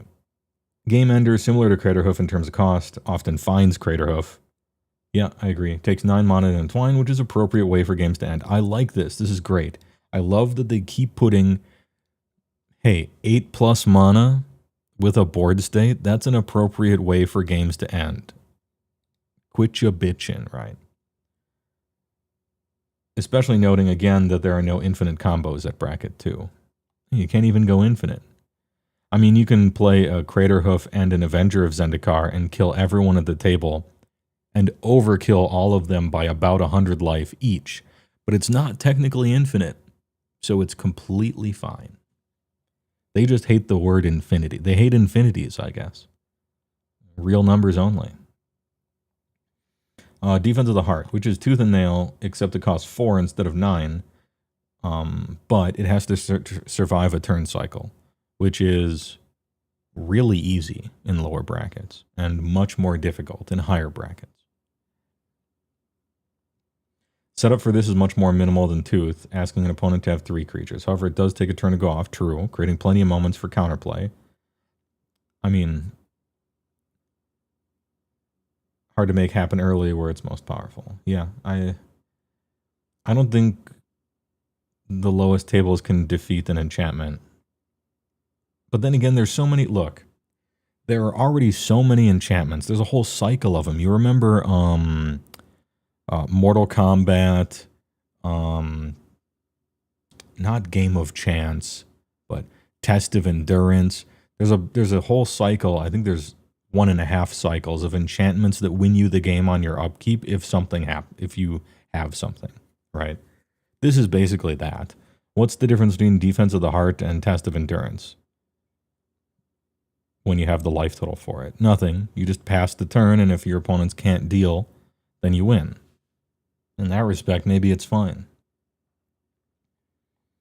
Soul Ring. There's been some discourse around whether Soul Ring should be a game changer, and if all decks should be allowed 1 game changer. If Soul Ring was a game changer, and all decks were allowed 1 game changer, I'm going to put it to you, chat. But I have my own answer here. If every deck could have 1 game changer, and it was free, but Soul Ring was a game changer, would you play Soul Ring or the One Ring? And that's what you had to choose between. For me, Soul Ring would be tumbling out of my hand off the edge of the building I was standing on like sand through the hourglass. It would be fucking gone. It would immediately be gone without a second thought. I would put the One Ring instead of Soul Ring in any deck all day, every day. And I do. Soul Ring is not in all of my decks, but the One Ring is.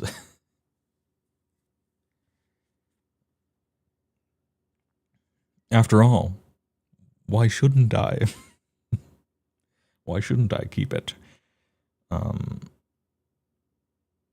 Why would you run One Ring? That shit is never in your hand when you need it. Yeah, but One Ring is a good top deck at any point in the game. Soul Ring's only good early game. And you play Soul Ring too early and people will gang up on you. You know what's good if people are ganging up on you? The One Ring.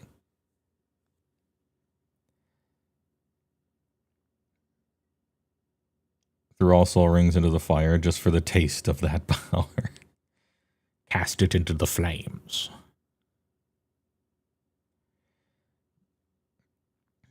There has been some discourse around whether Soul Ring should be a game changer and if all decks should be allowed 1. While we're not doing system level changes, I want to re-emphasize what I said in the previous article. Yeah, okay. Writing it down from Lord Sheldon himself. Every deck gets 1. An important piece of the game changers list involves creating a safety bubble.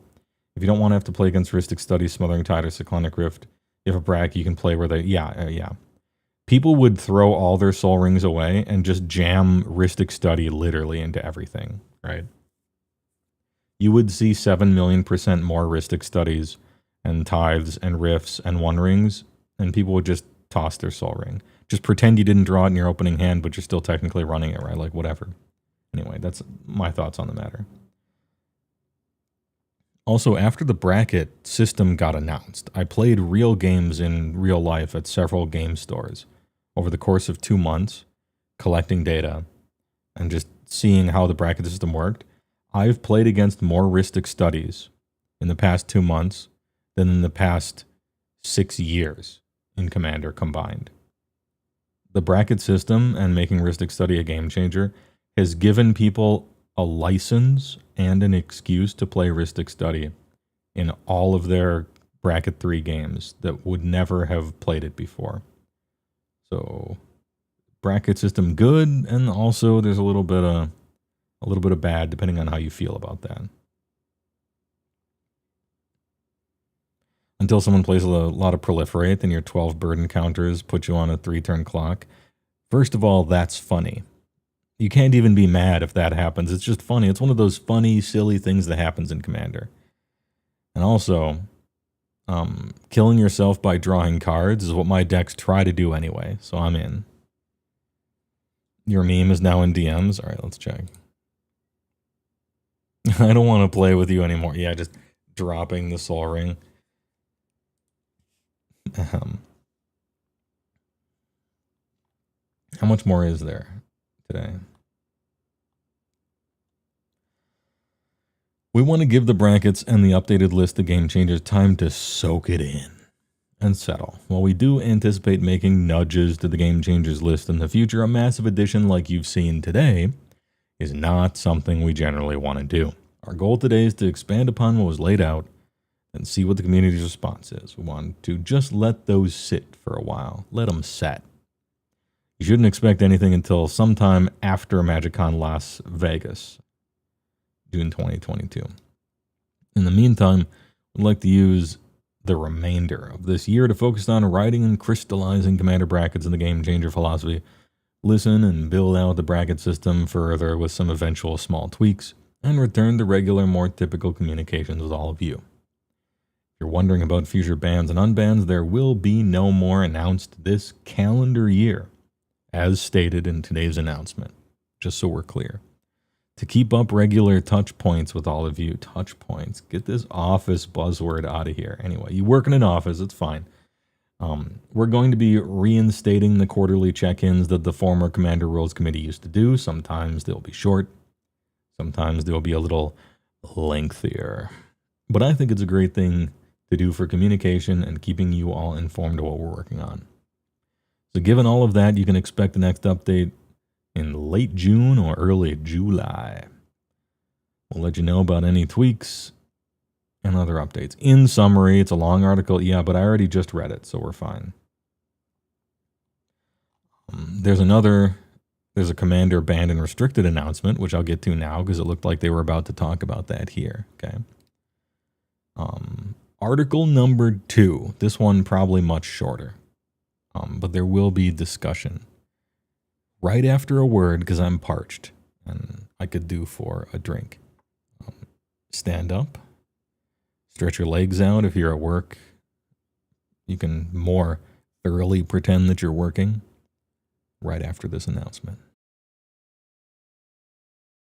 Mr. Owl, how many licks does it take to get to the Cream. Let's find out.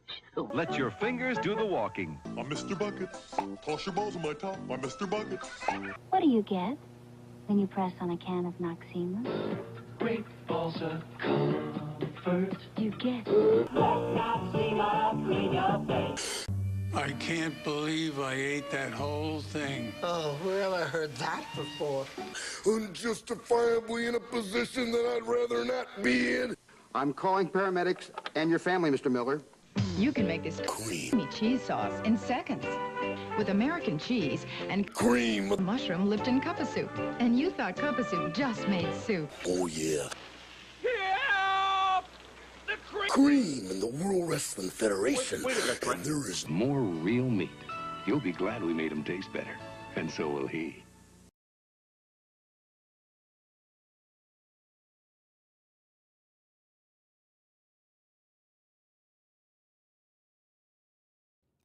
I don't want to play with you anymore. This is what would happen. If Soul Ring became a game changer, but every deck was allowed one, hat tip SG Arcade for creating the image on the fly. Goodbye. So the theory of every deck will now go up to 3 game changers has been proven purely true. I haven't looked at the stats of Moxfield or anything like that, but keep in mind that Moxfield decks people make aren't necessarily ones they own or actually play. You do always have to keep that in mind. But in general, yes. If they allow you 3 game changers, just the gamer brain starts to take over, and it's just like, after all, why shouldn't I add another? You know. And it gives people license to play cards that were previously socially pushed out of average casual Commander, like Rhystic Study. No one, okay, in my anecdotal experience, no one played that card because it was super annoying. Everyone hated it. It was a salt list card. Just like socially, don't play this card. And now it's a game changer, and now you have brackets. And so every blue, I don't think there has been a blue bracket 3 that I've played against in all 3 local stores that didn't have a Rhystic Study. It just gave people an excuse to run that card, which is a downside to the whole bracket system. But I don't think it's too big of a deal. It's just worth pointing out. It is what it is.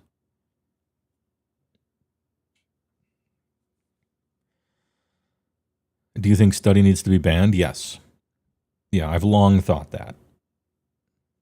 I've long thought Rhystic Study should be banned on a nature of the format kind of thing.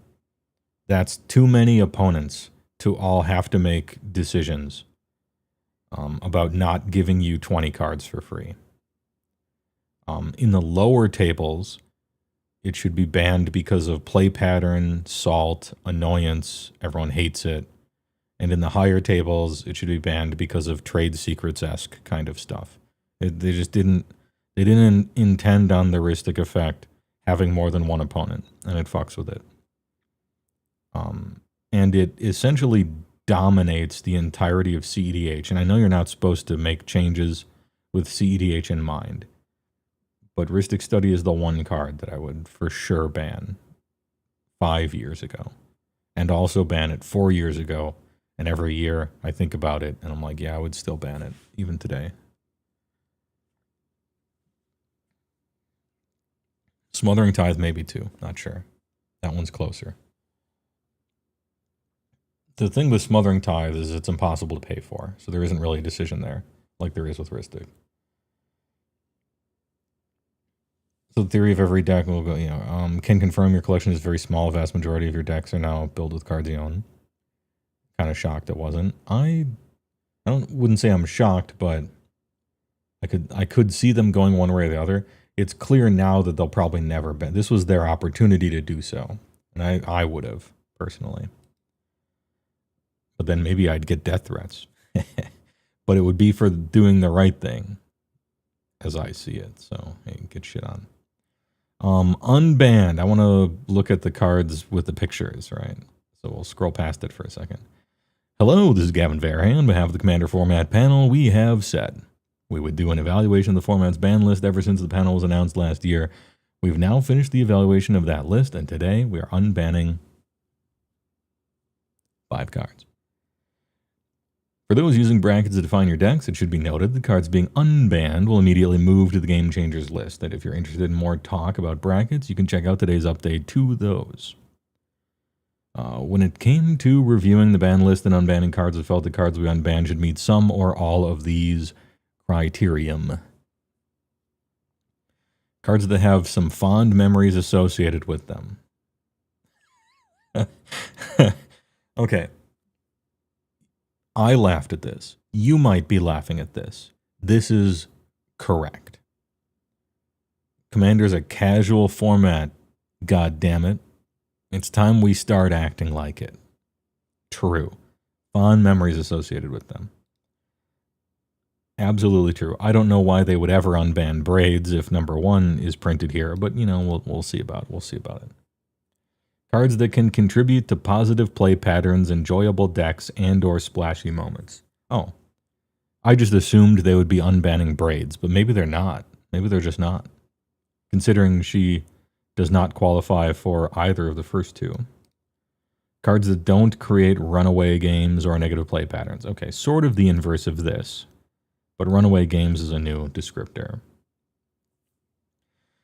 These are also cards we felt would be safe at the power level bracket 3 and above, where Game Changers generally see it. However, we also wanted to recognize that the idea of Commander brackets and the Game Changers list is still relatively new, and that not everyone will be using these systems. We want to be mindful with the cards we chose to unban. Over the rest of the year, we'll be curious to see how the adoption of brackets continues to go and how these unbans affect players' games. That will tell us a lot about any future unbans we may make. Let us explain. Gifts ungiven. First of all, seal of approval. Correct. Absolutely correct to take off the ban list. You are right to do this. Good work. I didn't think they had it in them. By gum, good work. This is a beloved card with a great history. It is. It is. Many of you out there have enjoyed casting this card in all sorts of formats. I personally have. Yes, I love this card. We're excited to return it to Commander. The previous concern had been the nature of this as a power tutor, the time and intensive casting process, only if you're bad, and the combos enabled by this card. We consider this within the structure of brackets and just regular pregame conversations. If your deck is trying to infinite combo people with this, they should often help sort out if you're playing in the right environment.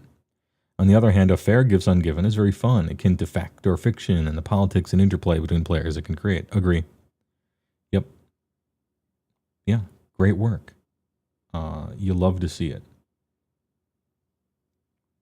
Note, by the way, that this is a beloved card with a great history. The way the modern card is printed, it says search your library for up to 4 cards with different names. It didn't used to say that. It used to say 4 cards with different names. And it was very cleverly used one time, like live on camera in a pro tour, where he only chose 2 and then they put him in the graveyard. And that was so cool and clever, and technically by the rules, that they decided to, forever onward, print up to 4 cards on it so that more players would realize you can do that. Beloved history. Good work. Immediately playing with it. But only in one deck. Chill. Only in one deck. Happens to cost 4. Glarb likes it when you happen to cost 4. Sway of the Stars. A 10 mana way to reset the game akin to Worldfire, which was previously unbanned in Commander to little fanfare or play. No one played Worldfire really ever in anything. Sway of the Stars will also never be played in anything, so it's fine. There are some players who enjoy this effect. It is an impactful card, but not very powerful. There are plenty of other spells that cost 8 or more, far higher impact or win percent, whatever, than Sway. Our guess is this will see little play, but the people who enjoy cards like these will now be able to play another one. Yeah, I think I agree. I agree. They tried it with Worldfire. No one uses it. Sway the Stars, same thing. Also, Farewell is way worse than Worldfire and Sway. And that's not only illegal, but not even a game changer. So, Braid's Cabal Minion. Ooh, I thought you said fond memories, positive play patterns, runaway games, negative play pattern. I thought all of those things apply to Braids, right? There are no fond memories with this card. They do not contribute to positive play patterns. It's not an enjoyable deck. And it creates runaway games and negative play patterns. Braids does all of the things you said that the cards you're unbanning shouldn't do. And does none of the things you said they should. That's weird. Now, if I'm going to be honest, I don't think Braids should be banned. I'm just saying your logic is 100% the opposite of moving towards an unban on Braids. She's just another Turgrid. Something in the command zone that everyone at the table will tell you not to play, and then you won't. Like, it's just another Turgrid in that respect. Hey, who wants to play against Braids? 3 people. No. And then you don't. That's what unbanning her does. So I think she should be unbanned, but not for any of those reasons.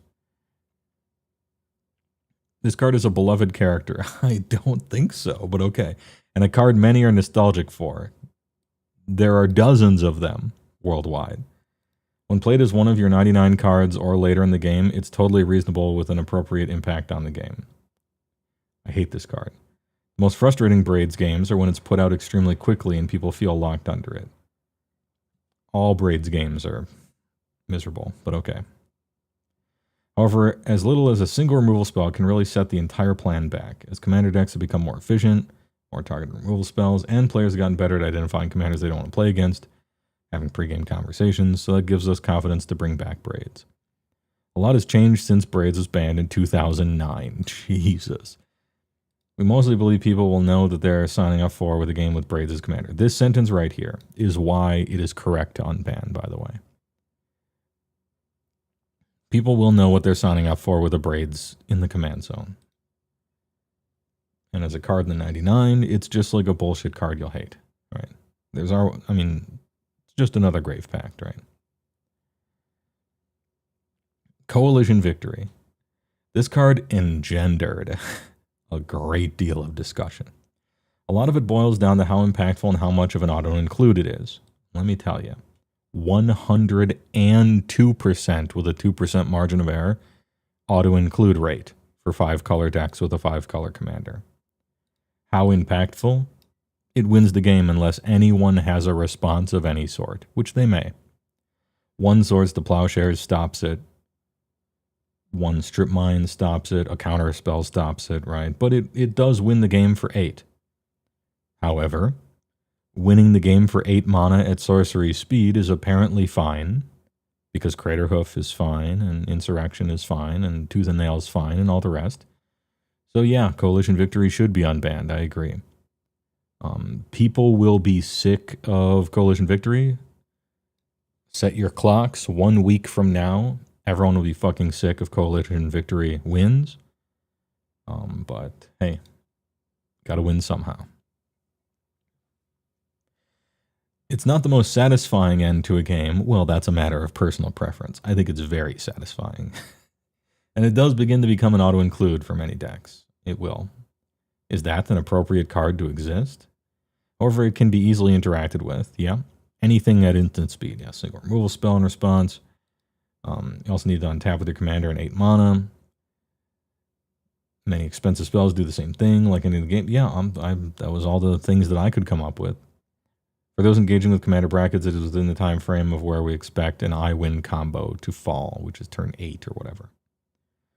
And if your opponent has a 5-color commander, then he has Coalition Victory. Just assume, right?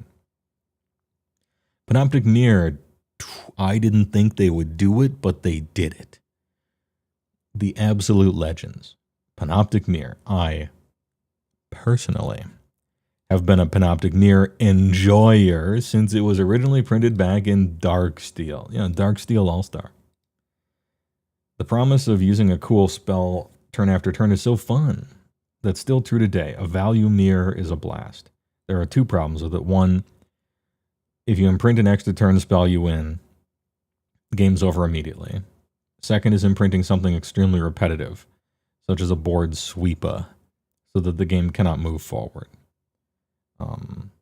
The latter is something to be a lot less worried about in 2025. There's so many answers to artifacts in decks. Even if you're under a board lock, you can get out of it. True. The first one is well addressed by bracketed play. Yeah, it already says you can't take infinite turns until you're in bracket 4. And in bracket 4, Panoptic Mirror kind of sucks. So, Panoptic Mirror enjoyers. Regardless of the bracket system, many tables have a good idea of whether they enjoy infinite combos appearing in their games, and if that's something they want players to do in their decks. Also, the funniest part to me is that I used to have infinite combos in Garth before I took them out because people hate the concept of infinite, and now I get to put in a better win con that's not technically infinite.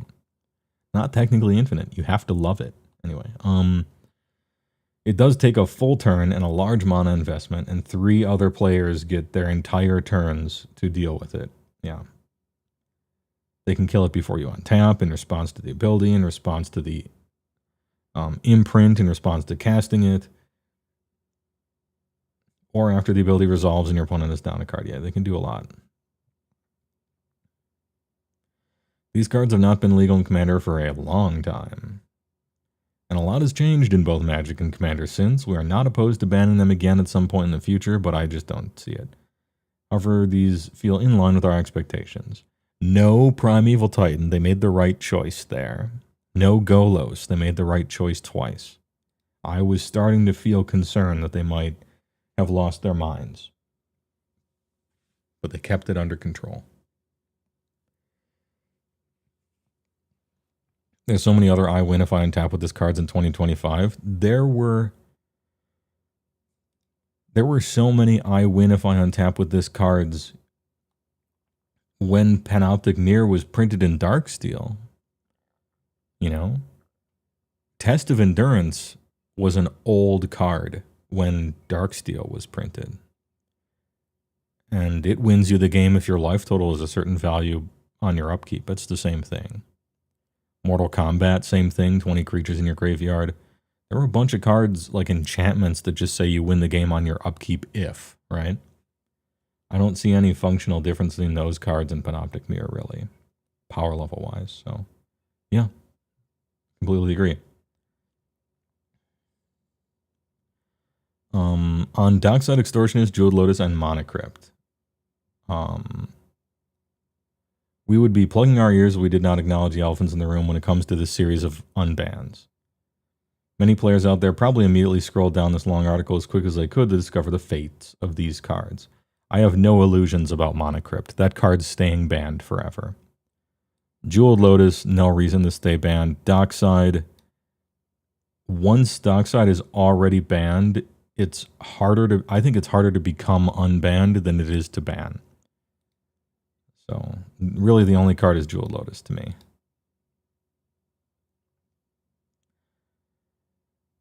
We did talk about these cards and are not unbanning them at this time. Opinions from the Commander format panel varied. Some believe Commander is more fun without them. Well, that depends on the bracket you're in, to be perfectly honest. Dockside Extortionist is completely fine in bracket 4. That's just me, though. Maybe I'm crazy. Maybe I'm insane. Before doing anything here, and others, let's see. Others would like more time to see how the Commander bracket system is adopted before doing anything here, and others felt it's too soon to do anything with these cards. There were a few people who were open to doing something with Jeweled Lotus now, yeah, because it's clearly the weakest one. But that was not the majority opinion. The overwhelming majority of the panel did not want to do anything with any of these cards at this time. I will be transparent and say that I believe if any of these are ever to return, the most likely one is Jeweled Lotus, due to its one-shot nature, iconic feel, and ability to help to support high mana value commanders. Yeah, all that. I want to be clear, this is not me saying it will ever happen, but it's the one among the panel with the most traction. Yeah, that just makes sense. I know many of you love these cards. Many of you are also glad you no longer have to play against these cards. Well, that's what the bracket systems are for. Bracket up if you... Never mind. I appreciate there are many people in both camps, and no matter what happens with these cards, someone will feel like they didn't get the result they wanted. However, we want to talk about the cards here honestly, and what was said internally for transparency. These cards will be something I'm sure we'll talk about next year, but for this year, the book is closed on that. Yeah, that's reasonable. They're trying to make the best decisions for the game. Jeweled Lotus clearly is the weakest one, and it's kind of the most iconic in a certain way. The most harmless-ish. Right now, my borderless Jeweled Lotus is currently used as a treasure token in one of my decks. So I think it's funny. Monocrypt will never be unbanned. And Dockside is like a maybe. You know, Dockside's fine in bracket 4 and CEDH. It's just really not fine in bracket 2 and 3. And the reason it got banned in the first place is because the equivalent of bracket 2 and 3 players absolutely refused to stop playing with a card that wasn't really for them. But it's like fine, you know. Anyway, all this makes sense. Any chance you and Vince do a magic show? I could, but it would probably have to be me.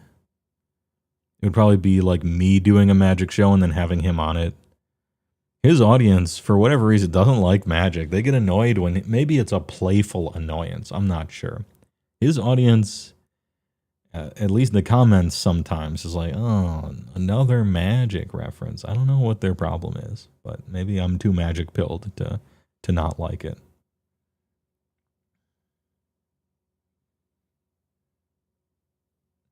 But I'm sure he'd love to talk about magic for any reason, right? So I could do it.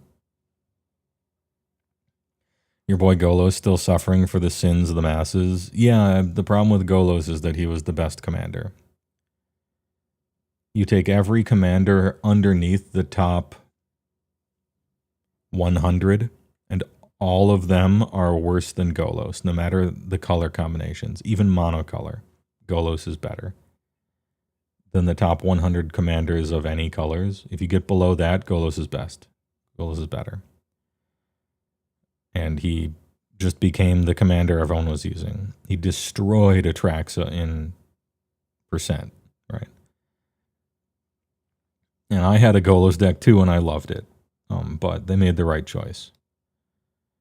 Yeah, it's not called WotC Weekly, it's Warhammer Weekly, right?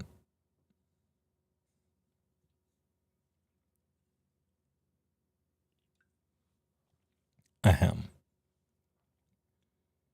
Future bans. Commander's been through a lot since last September. It's been a time with change of hands, a new panel being formed, lots of uncertainty around what will remain on the ban list. After this appraisal with the banned card list and changes, we'd like to take some time to just let things set for everybody to exhale after waiting on this announcement and have a bit more of a relaxed time in the Commander news world.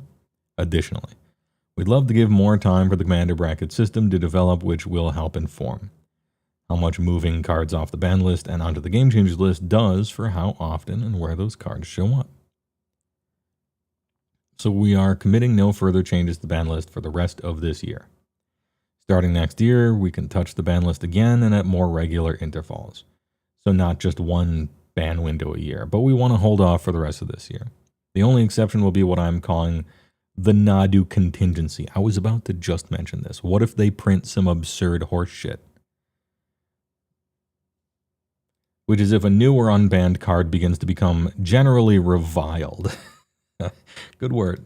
And people just want it gone as soon as possible. We can break that seal and act earlier. However, I'm hopeful we do not need to do this, same as it would need to be a fairly extreme circumstance. As has often been stressed to me, Commander moves slowly. It's fine to take our time. Let everything settle. Stability is a core tenet to Commander's philosophy. It is, yeah. Recently, it hasn't always felt that way. Let's get back to that stability again.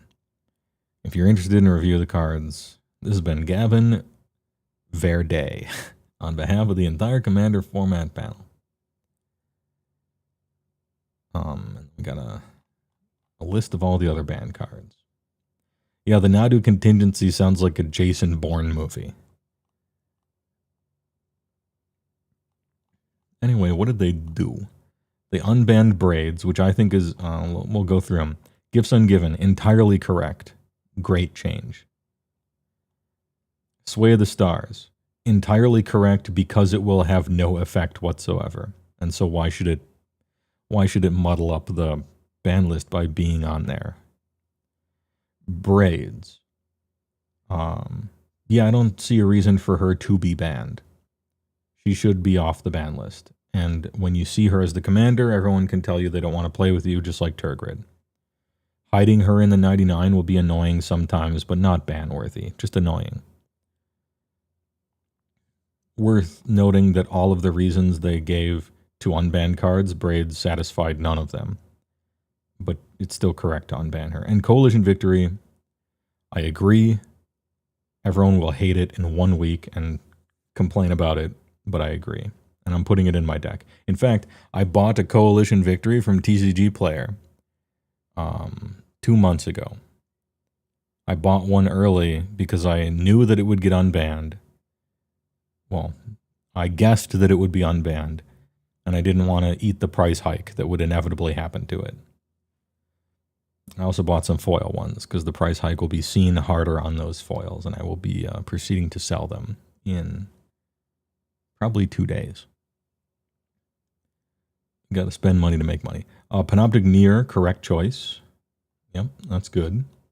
Yeah, all of their unbans were good and probably correct. They notably did not unban Primeval Titan, and they're correct to do that, despite children who aren't old enough to have lived underneath the prime time. They don't know. And you could only know by living through it. Says me, the fucking boomer, who might not know what he's talking about. Maybe I'm just wrong, but they didn't do primetime, and I think they're right. Like, they just made feel that a game changer. They're not going to unban primetime. Anyway, they also didn't unban Golos. That was correct. They didn't unban Dockside. That's probably correct. They didn't unban Monocrypt. That's definitely correct. And they didn't unban Lotus, which is wrong, but they kind of know it. They kind of know that Jeweled Lotus sort of sucks, and they'll just do it later once there's been a little more time. I would have liked to see Biorhythm unbanned. This is essentially Sway of the Stars, except green, and 10% better. Like, it'll be a nothing burger if it ever gets unbanned. So I think they missed opportunity there for me. Emrakul, I would unban it, but it wouldn't be right to. I just would. Irayo can stay. Fast Bond obviously stays. Flash stays. Golos stays, even though it hurts me, but it's right. Grizzlebrand stays. Hull Breacher stays. And Fire, whoever made the card. Iona stays, that's correct. You don't want to punish the peasants. Just because you're poor doesn't mean you should not get to play Magic against white decks. And Leovold, just because you're rich doesn't mean you shouldn't get to play Magic. They banned Iona for the peasants, and they banned Leovold for the rich people. Limited Resources doesn't interact with format. Lutri, stay out. Nado, get shit on. Paradox Engine, another Seedborn Muse, only worse. Primetime, correct. Prophet, Seedborn Muse, only worse. Recurring Nightmare could have maybe gone off, but why rock the boat? Rofilos could have gone off, and I don't even think it would be that big of a deal. I don't think it really improves anything to bring him off, but so we'll count this as the second one. Sundering Titan, Pure Cancer, Sylvan Primordial, actually worse than Primetime from like a brutal saltiness point of view, although it doesn't necessarily take over the games more thoroughly and faster. It's weird. Sylvan Primordial is more disruptive and brutal than Primetime, but Primetime avalanches over the game more. Keep them both banned for sure. Tinker, obviously, yeah. Trade Secrets, yeah. Upheaval. Actually, keep it. Yeah, keep it on the ban list, to be honest. I've played against this card. The way people use it. Yawgmoth, same. Really, there's only like 2 cards that could go off the ban list and would cause no real fuss. Raphalos and... what's the card? Biorhythm. And Raphalos is even a maybe, but Biorhythm is just like, get it off. Sway of the Stars will do something funny. It's the same with Worldfire. Like, every once in a while, somebody is going to have a deck where it's built around it and it wins in a funny way by casting it and responding to it, but I think that's, like, fine. 12 people in the world will ever do that. It's not a big deal. As someone that once sat on the other side of the fence, came to Magic, you were there for Warhammer and had no interest in Magic at the time, but you understand that's anecdotal at best. You hope that helps. No, yeah, it's not that I really didn't get it. It's just me talking in a funny way. Like, you're tuning into Warhammer Weekly, and unironically, it's not called Magic the Gathering Weekly, right? So, you know, I think that's a reasonable take for an audience. No, HeyWoah, you're correct. Primetime is BS. You played against it once in 1v1 Modern, where you're just messing with what you had, and your opponent got an army of Hydras on his board after unhappiness once. Primetime is crazy, and every year that goes by, they print by accident, eventually, another Field of the Dead, another Cabal Coffers. I mean, they don't print Gaia's Cradles anymore, right? But, like, every few years, they print another absurdly broken land by accident, and it just makes Primetime even better forever. He scales forever, right? So I think just keep him off, you know.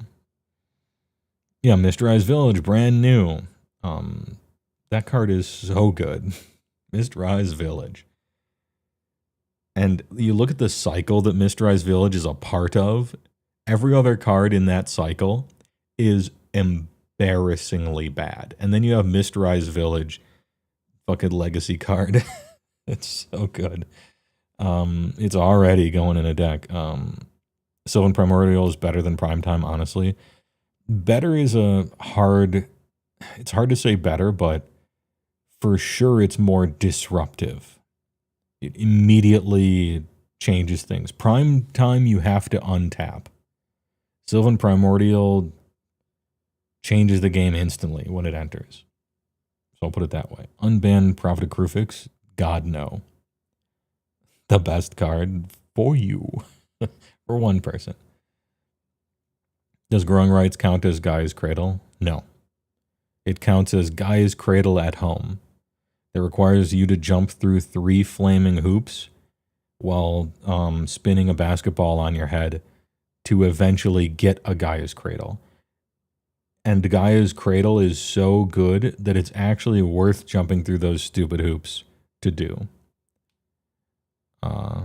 And also, they correctly printed it as an enchantment, so you can't tutor for it with Primeval Titan. So it's safe. It's marked safe. Like Great Irration City for Tevel. What is Great Irration City? I can't remember. What does that one do? Great Irration in Felothar for Creatures of the Sack and the Dalkovan. Okay, I'm going to have to look up Great Irration. Hold on.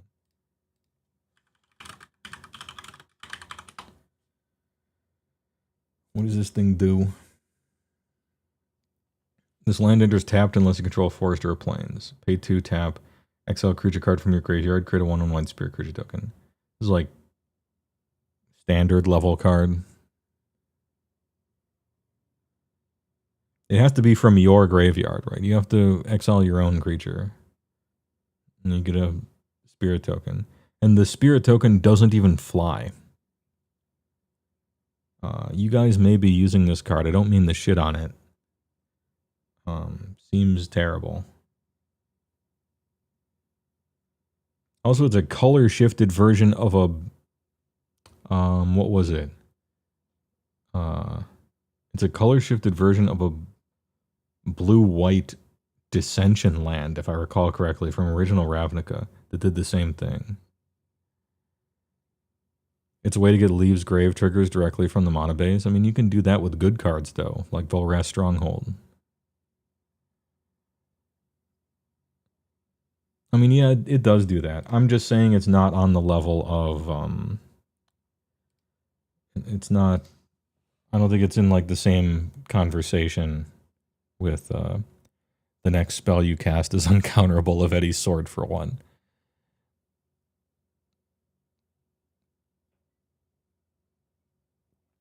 Yeah, having a 100-card deck, you know, you do want redundancy. It's true, it's true. Would you ever do a deck review of one of your commander decks? As a new player, it's fascinating hearing about folks' thoughts, process behind their favorite decks. Yeah, sure. In fact, now that I know what's brand new in the Game Changer list, I should look over them anyway, and then we can see how they're all probably bracket 4 now. It's on par with Mysterized generically. You won't disagree there. Or it's not, yeah. You're just saying it has use case. Yeah, it does have use cases. It does have use cases, you're right.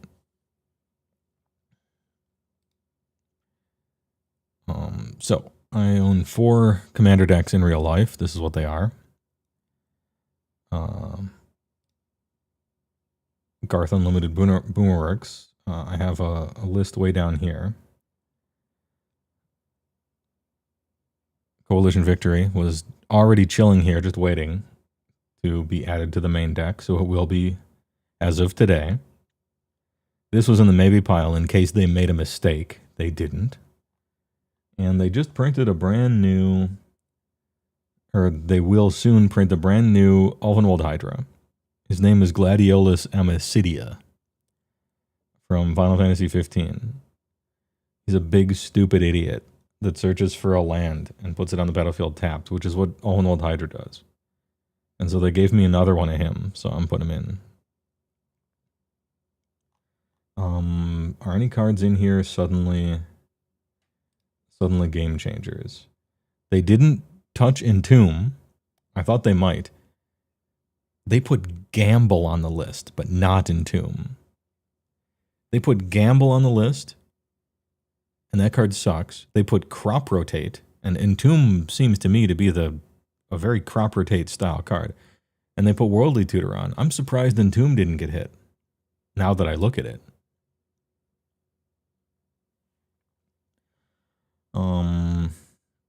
This card's banned, obviously. I rule 0 it before I play. How many game changers do I have on here, technically? 2. Demonic Tutor and Fierce Guardianship. Oh no, Deflecting Swat. I actually only had 2 game changers in Garth, because I was planning to put Coalition Victory in once it got unbanned. But to my shock and horror, Fierce Guardianship, Deflecting Swat is technically going to be a game changer now. So that'll automatically put me up to 3. Unforeseen and very disappointing. That's a rough one, kid. Anything else? Am I auto in bracket 4 somehow with a change somewhere? I don't think so. I don't think anything else I'm doing suddenly became a game changer. I thought Italy might, but Italy apparently safe. Bracket up, hombre. Yeah.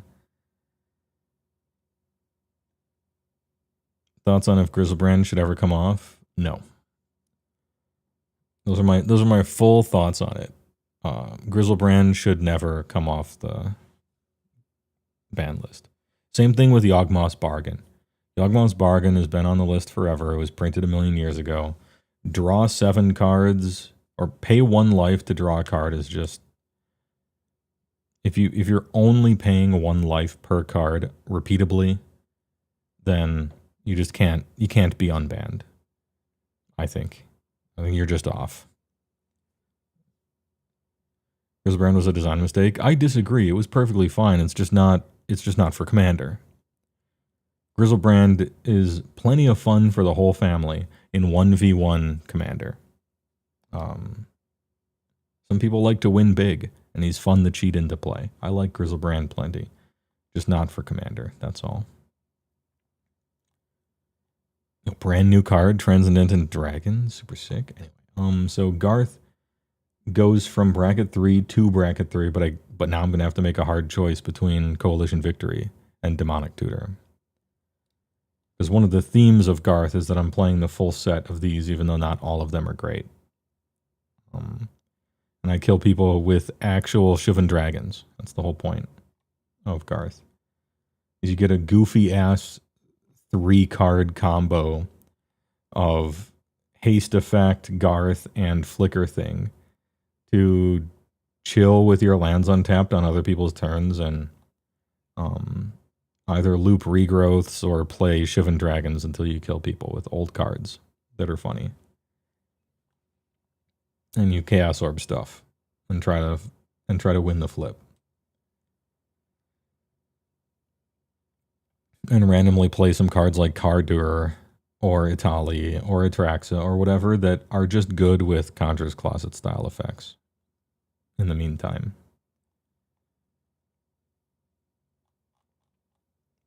So he's going to survive, but I am going to have to make a change to him or something if I want to play Coalition Victory. Do you have a stack of real ones in different sleeves to use as tokens? Yes. But my real ones are in a safe deposit box at the bank. I'm not trying to get shot. I use 1993 Collector Edition. I have all 6 of these in Collector's Edition format, just in different sleeves, and I use them as the tokens. I'm not trying to get shot at a table of Magic. All right, well, Revolver 6 a lot. Surely he's going to be bracket 4, right? Wait, what were the green cards that got added?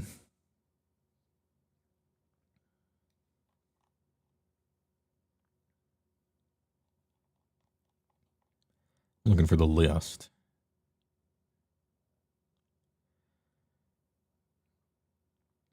Worldly Tutor, but I'm not playing Worldly Tutor in 6. Because Worldly Tutor is not a permanent card. And if you're not a permanent card, it means 6 cannot retrace you. Which means I will not run you. That's a design restriction. 6 needs to be able to retrace every single card in the deck except for 1, and that's Life from the Loam. Am I safe because of that? Worldly Tutor, Crop Rotation? Yeah, that's not. Seedborn Muse, don't play it. Natural Order, it's not a permanent. Food Chain, I don't run the combo. Field of the Dead, I don't play it. Yo, 6 marked safe. No infinites, no tutors, 1 game changer. 6 is safe. I run 1 game changer only. No infinites, no tutors. No, nothing people don't like. 100% loses. If you have Farewell in your deck anywhere, 6 will lose to it. It's only a matter of time. 0% win rate, cannot possibly win. Aside from that, it's pretty good though. We got the Claws of Giex, the Claws of 6. Sack a permanent to gain a life. This is very important for getting creatures in your graveyard to be able to retrace them again, playing multiple of the same creature or permanent on the same turn over and over. Sacrificing lands to then return them to your hand from your graveyard to be able to retrace. Claws of Giex, very good. Also, the single game changer is, of course, the One Ring. And it's nice to be able to sack the One Ring to Claws of Giex and then replay it by retracing it from the graveyard. You get a 1 ring every turn. Protection from everything over and over. Kind of nice.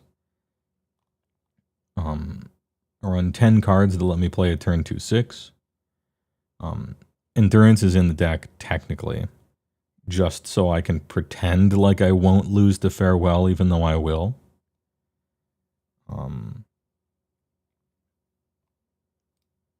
You know, it's better to look at these decks in a type and tags thing. So quote-unquote draw, right? Bunch of draw cards, the draw cards. We got Bene Supremo for the sacrifice. Putting it in the graveyard is actually good. Being able to discard 3 is actually an upside here. We got the Boy in the Bubble to return basic lands from your graveyard so you can keep retracing. Life from the Loam. Great Hengi. Typical stuff.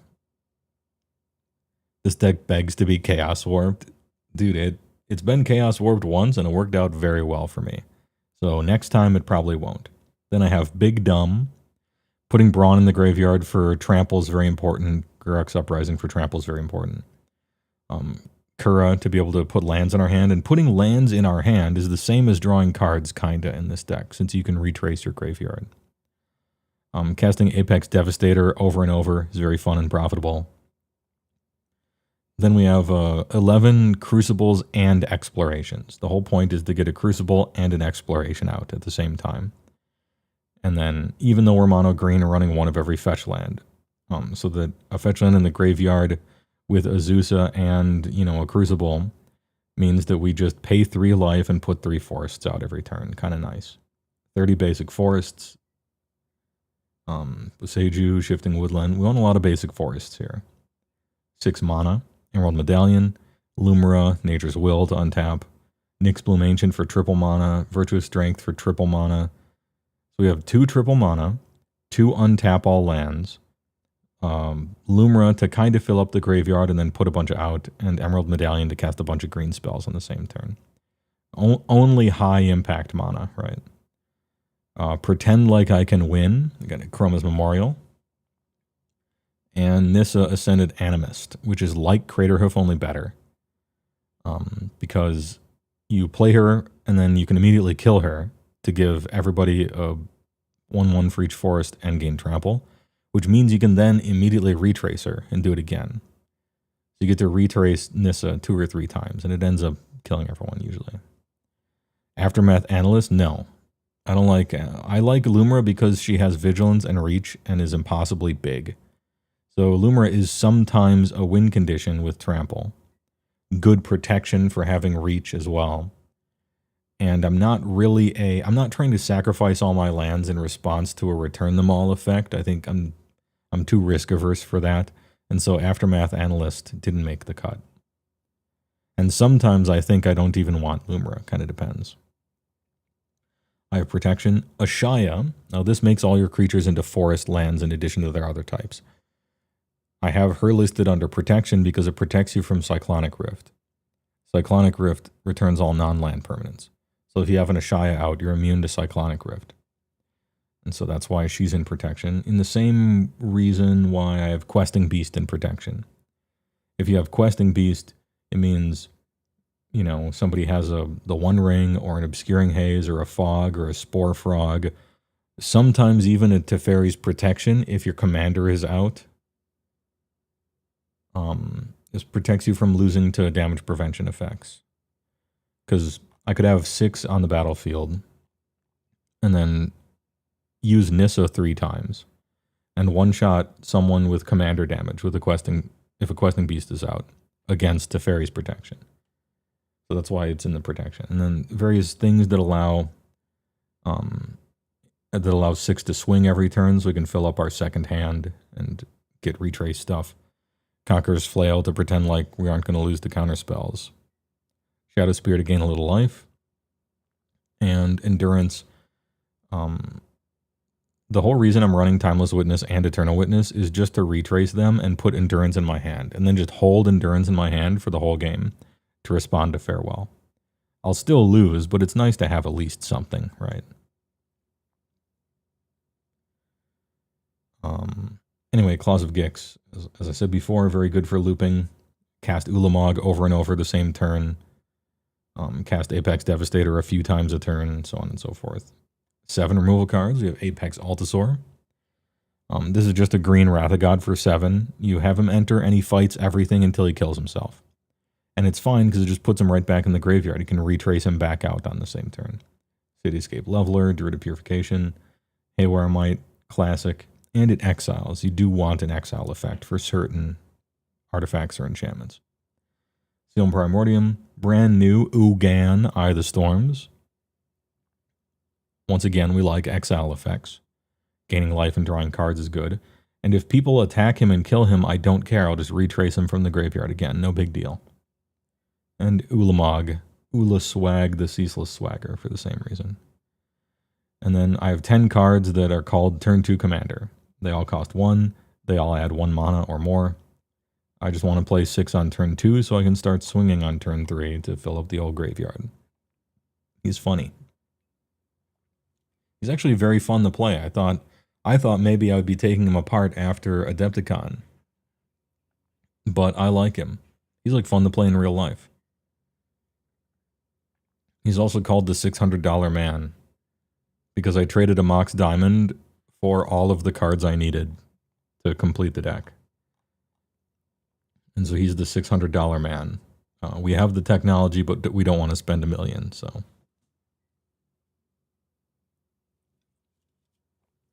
Why that Ulamog and not the Modern Horizon 3 Ulamog? Correct me if I'm wrong. But the Modern Horizon 3 Ulamog just exiles cards from someone's library and becomes huge before someone swords him. Is that... Let me look. I might be misremembering. You mean this one here, right? When you cast it, target opponent exiles half their library rounded up.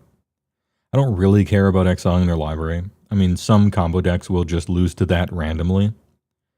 But I don't care about what's in your library. I care about what's on the battlefield. Ward sack 2 permanents is good, and then he enters, he's big, annihilate, whatever. To me, when I cast an Eldrazi, I expect it to get swords to plowshares before it can even attack, generally. Or some such. Ulamog is in the deck not because he's a creature, but because when I cast him, exile 2 permanents. He's removal. This is a removal card. I want to exile 2 permanents, and then sacrifice him to Claws of Gix and cast him again, and exile 2 permanents. He's really just there for the double exile anything. A land, an enchantment, a creature, whatever.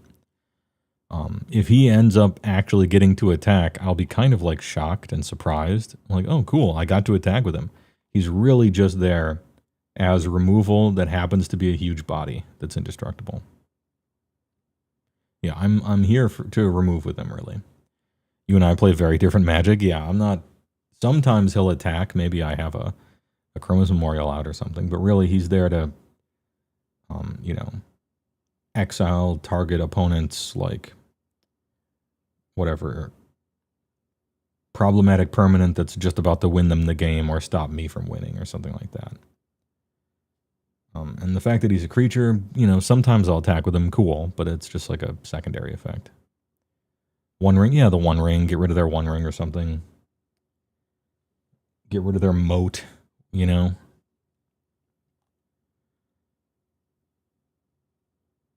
Anyway, funny guy. And unfortunately, I had to take out John Blanchwood armor. Sadly. Because I put good cards in instead. But John Blanchwood armor is a fun one. Same with Dungrove Elder and Multani and Kenrith's transformation and stuff. Mr. Woe during the workday, yeah.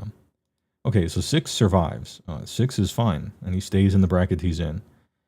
Garth goes up to 3 game changers, and I was going to add a 4th. Now I have to make decisions. Garbage Truck, I finally got it down to bracket 3. I finally got it down to bracket 3, and it's right back up in bracket 4. Immediately, right? It's got Field of the Dead. It's got Crop Rotation. It's got Orcish Bowmasters. I think it has Consecrated Sphinx, or maybe I took it out. One of the two. We're back up to 1,000,000 game changers in the Garbage Truck. I don't have Worldly Tutor, although I was going to put it in. I just put Orcish Bowmasters in here as a whatever, I'll toss it in card. I guess it has to get taken out now.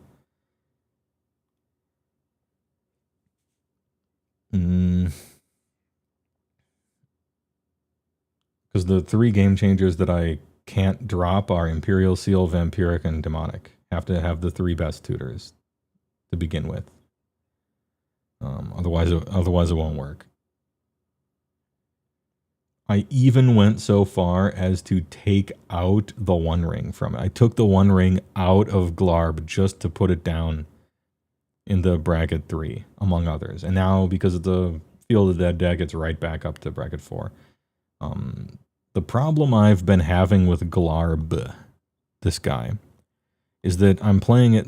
It's like a lands matter ramp dirtle pile. It's 43 lands dot deck, right? It's got 42 lands. I'm playing, you know, Field of the Dead, Valras Stronghold, Forbidden, Leech-Ridden Swamp, Cabal Cop. I'm just playing 1,000,000 lands that are all cool, you know? I used to have Dark Depths Thespian Stage. I took it out. But the problem with Glarb is that it's terrible for a bracket 4 deck. Like, it's awful. If I play Glarb against bracket 4 decks, it's just getting manhandled. It's doing nothing. It's so slow. It's so slow and bad without enough interaction of any sort that it doesn't even really play when you're playing bracket 4. And in bracket 3, it's actually, it's weird. It's actually a perfectly fine bracket 3 deck. It just features 1 trillion, like, cards they feel are game changers. And I don't want to do that to people. I don't want to say, I'm bracket 3, except I have 1,000,000 game changers. It's just my strategy is unbelievably slow and kind of shitty. Because that's no good. So Glarb is now even more so in a weird no man's land, because they just added another several cards to the game changers list, all of which Glarb is using. I don't think I can remove enough to make him bracket 3. So that he's just guaranteed to be bracket 4 now, no matter what I do. But he's so bad and slow that he can't hang with bracket 4 at all. And I would have to, like, fundamentally rebuild his strategy even, or like his playstyle completely, if I wanted to be a bracket 4 deck, and I don't want to do that. So I'm not sure what to do with him. He might be a casualty of war. all the cards that I would be taking out to make him good in bracket 4 would be like funny cards. Slab Sunan, Luxo big bodied, you know. Funny 3-card Root Awakening, Seasons Past combos. Funny 3-card Rise of the Dark Realms, Kokusho, Zhao Dun, Phyrexian Altar combos, you know? Like just obnoxiously expensive 4-card win conditions and stuff. I'd have to take out all the fun and make it like good. But that would ruin it for me. I'm not trying to be good. I'm trying to glarb it up. So I don't know what I'm going to do with this thing. Features a bunch of fun cards that I like. Very slow, kind of bad, janky win conditions. But a man in a suit says I'm not allowed to be in bracket 3. But when I go to bracket 4, it can't do anything and just dies. It actually just makes a few land drops and then someone wins. So, yeah, I don't know. Not sure what I'll do with him. So Glarb is a little bit of a problem, but 6 is chillin' and in the correct bracket. Garth is chilling and in the correct bracket. And then Ardenkrom Weeaboo Fight Hand Magic is just a Legacy Stoneblade deck. And this one's bracket 4, except unlike Glarb, it deserves to be. It's got a million game changers, it's interacting constantly and all the time. Tons of permission, tons of protection, tons of interaction, tons of ways to win and suit up and search for silver bullets and good infinite win cons. Pretty low average mana cost for the whole deck. And even though the strategy of like putting equipment on a guy and trying to win isn't necessarily a good, like, it's not like a good win con, it's better not to interact with combat at all. It's got enough blue cards and shit that it can hang in bracket 4. I got plenty of cheap counter spells and removal and stuff like that. I can play in bracket 4 without feeling like I'm in a place I don't belong. And it's fun. Just a fun time. Exalted Flamer of Tzeentch. Super cool, by the way. Love that guy.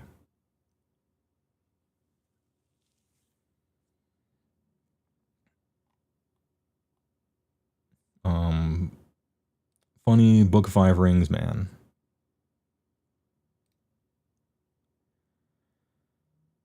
Glarb, I gotta figure something out. I'm not saying that Glarb, the card, isn't good. Don't misunderstand me. It's in the best 3 colors in the game, and it lets you play cards and lands from the top of your library. I bet you could even make a CEDH deck that's good with Glarb. The card himself is an extremely powerful weapons platform with which to make something great. I just want to make something slow and kind of bad. That's my problem, Jimbo, you know? So it's a me problem, and the way this deck came to be problem, and not a Glarb himself problem. I'm not trying to cast Doomsday, in other words. I'm not trying to cast Doomsday. I'm not trying to Thassa's Oracle. I'm not trying to go infinite on turn 4 with casting Force of Will from the top of my library by discarding a card. You know, I'm not trying to do that type of Glarb. I'm trying to play 2 lands a turn forever until I have a bunch of zombies and stupid frogs and like Palincrons and Season Pasts and stuff. But maybe it's just, it doesn't work. You have to have too many game changers to be good. Kind of sucks in bracket 4. Doesn't work in bracket 3. Maybe that's just a problem. Why not talk to people about the game changers? I don't want to put people in that position. It's an etiquette thing.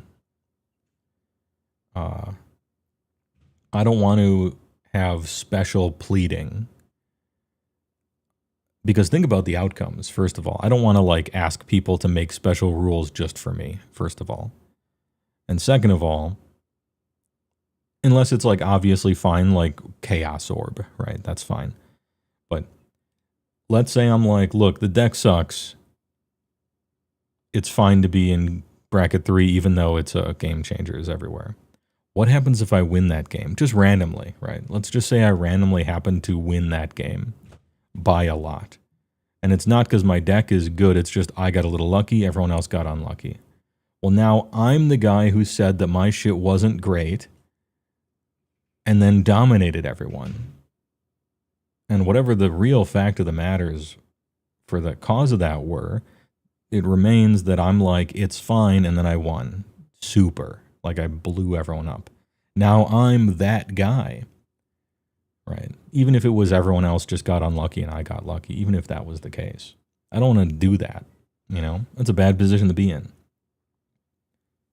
So those are basically the two reasons why I don't want to explain things and just sort of put him there, right? Because if I super win, now I'm the asshole. And in any case, I want to follow the brackets and not come up with, oh, but I'm Gavin Verhey's most specialist princess, so I can use as many game changers as I want and it'll be fine. And everyone else should just accept that. I don't want to do that either, right? I think that's more of a turn 4 versus turn 15, but that also makes it different. Yeah, I mean, it does. You know, in general, it's a casual format. You want to try, give it a reasonable shot not to be that guy, even by accident, I guess. Maybe I'm overthinking it. This is also an awful lot of mental gymnastics for a casual format. That's what you get when you make a casual format. Do you know that meme? Where the one person is just running and the other person is doing all the gymnastics? That's what it means to be a casual format. You have to come up with a 1,000,000-page document of mental gymnastics to enforce casual formats. Like, that's the problem with them. That's the inherent nature of them. A competitive format is easy. Here are the legal cards. Build the best deck you can. That's it. It's so fucking easy. With casual, everyone's got a different opinion about what's casual, what's not. You got bumper bowling stuff. It's a lot to deal with. I like Commander plenty, but it is a problem with casual formats, you know.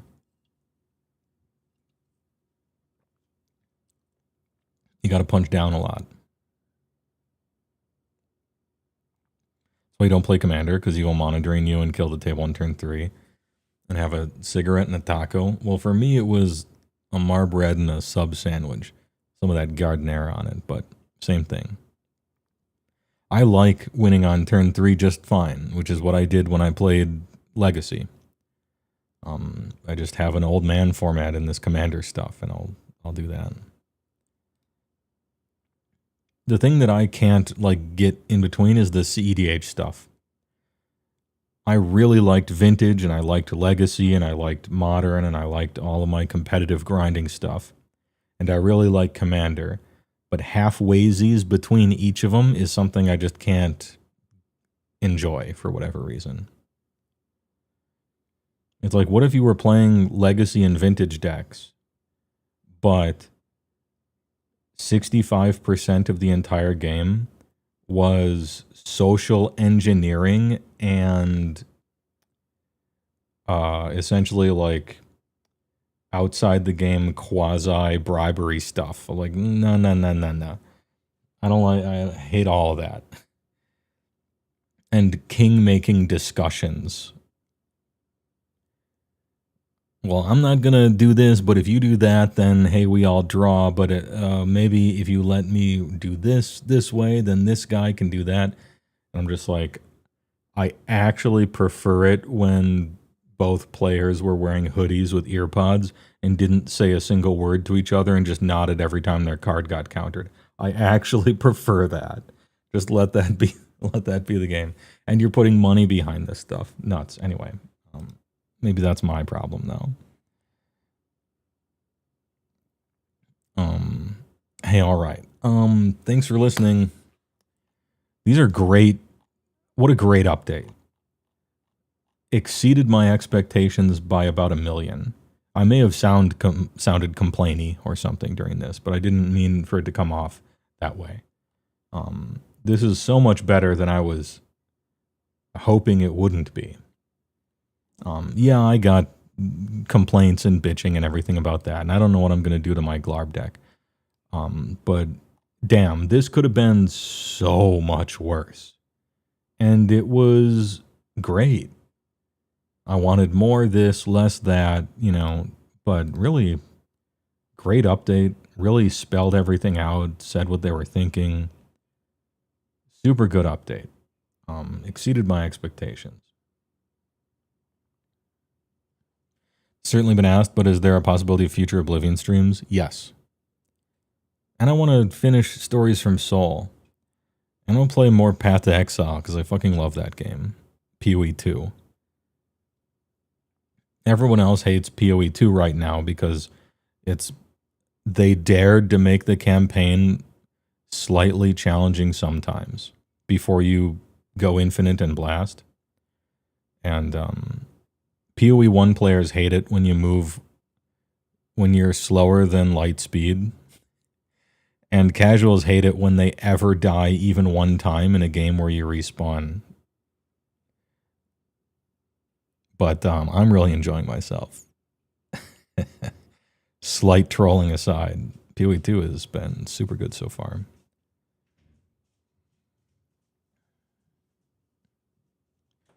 Part of the reason you got out of Magic felt like either you're the ultimate net decking mode or every game was trying to feel out, is this too strong?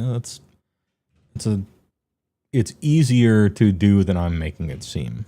Shushuras. I think.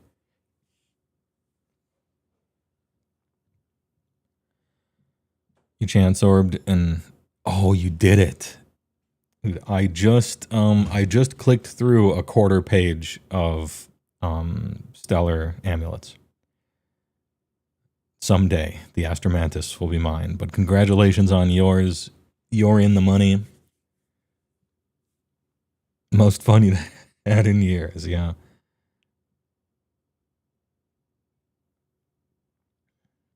Not even fence sitting, you're literally drinking Red Bull on the greener side of the lawn, enjoying PoE 2 right now. Part of it was because I was a Warrior Season 1, and so everybody else got nerfed down to the Warrior campaign experience, and so they're feeling worse, and I'm feeling the same. And you get to endgame, and you can still, everybody blasts anyway in endgame. It's just you want to feel that climb to godhood. You do have to start on the beach and get fucked by rape wolves in the second map. Like, that's part of the learning experience. It builds gumption. It's good for you. You got to start low to have the journey go high, right? Until you can be screen clearing and leaping everywhere and be fast and all the other stuff. Coalition victory finally gets justice. It does. People will be so sick of it after 1 week, but it was correct to unban, and I will be playing it.